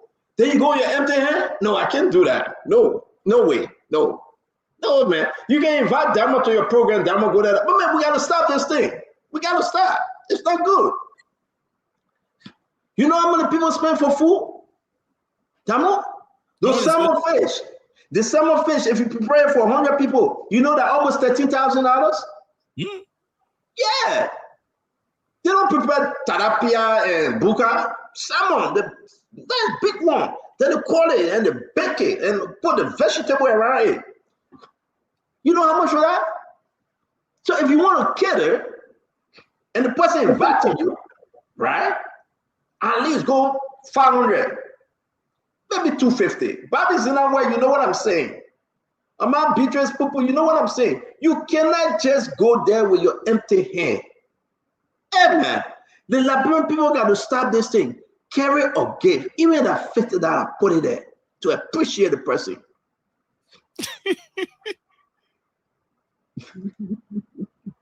You know what, Damo? I gotta leave you. Damo, don't answer. Don't answer. I got you go down. But don't drag out the don't be teaching me buy it. No, you're good. You're good. I gotta go. If I stay on this show, I will get in the Western with you guys then. But we have some political discussion to end the show, Damo. Musa is a nice guy. Listen, it's good to be in the company of Musa and Snow, right? Listen, these guys, they are good people. We can laugh and joke. Kennedy was there. Some other people came around. These guys in the mind, they love Liberia. If anybody think Musa Benete would just give his support to a political party and say CDC support you, like that, you are mistaken. Even NPP. If anybody think that Edwin Snow and the NPP family would just cast a vote to one political party, CDC or Unity Party, they are mistaken. These guys, they want commitment. And I think that's the key. They want individuals to come to recognize them. And I think Musa's argument is, we are willing to collaborate, but on what ground? That's a good argument. And I think Musa playing a smart politics here. The same thing with Edwin Snow and the NPP family. You know that NPP have changed their whole argument now. They cannot say whether they are supporting CDC. They have broken that relationship. The agreement is over. And we can go beyond. I'm talking about Lucien Camara as well from ACO. So it will be an interesting 2029 election. And I must give it to these guys. And the conversation, political conversation yesterday was a unique one. And everybody agreed on that table. I don't know if I can break the secret, but maybe I should. You don't get secret, so you're still talking about the agreement you're talking about? No, we didn't sign agreement. I cannot sign agreement as an independent network. But one thing they all agree on, I was just a year, right? Lano. Paul Kennedy represented Lano. CMC political chairman was there, the standard bearer. Edwin Snow from NPP, he was there. And another person was there, I remember the name, with Nathan Bia. I think they all agree on one thing. And that one thing, they can either support Unity Party or they can support Josh Manawea if it is about the people. So that's raw resolution? If it's about the people, and the people must be represented. We'll call it the Raw Island Resolution. We hope. Man, you want me to tell you the people secret and that? I don't know what to call it. They know about tomorrow. I will tell the whole thing that happened in our meeting yesterday. I will say the whole thing happened. You go eat a red or potato green. I see you, man. I see you, but begging, please take that thing and let it begin to do the needful. I'm begging you. Yeah, don't do that to him. Yeah, I'm begging you. And I mean, why are you doing this to Darius too? Why you doing this to Darius too? You the manager of the company next to Madam Titi, the CEO. Why you can treat Darius too fairly? No, it's being fair. It's being fair. Wow, damn. We have had this conversation behind, and we will not have it on the show. Let me borrow the ambassador. Yeah. So we'll talk it beyond that, you know. No, I don't want to be part of that. You and Darren those things. I don't want to be part of it. It's purely administrative, and it's meant to correct and check, behaviors.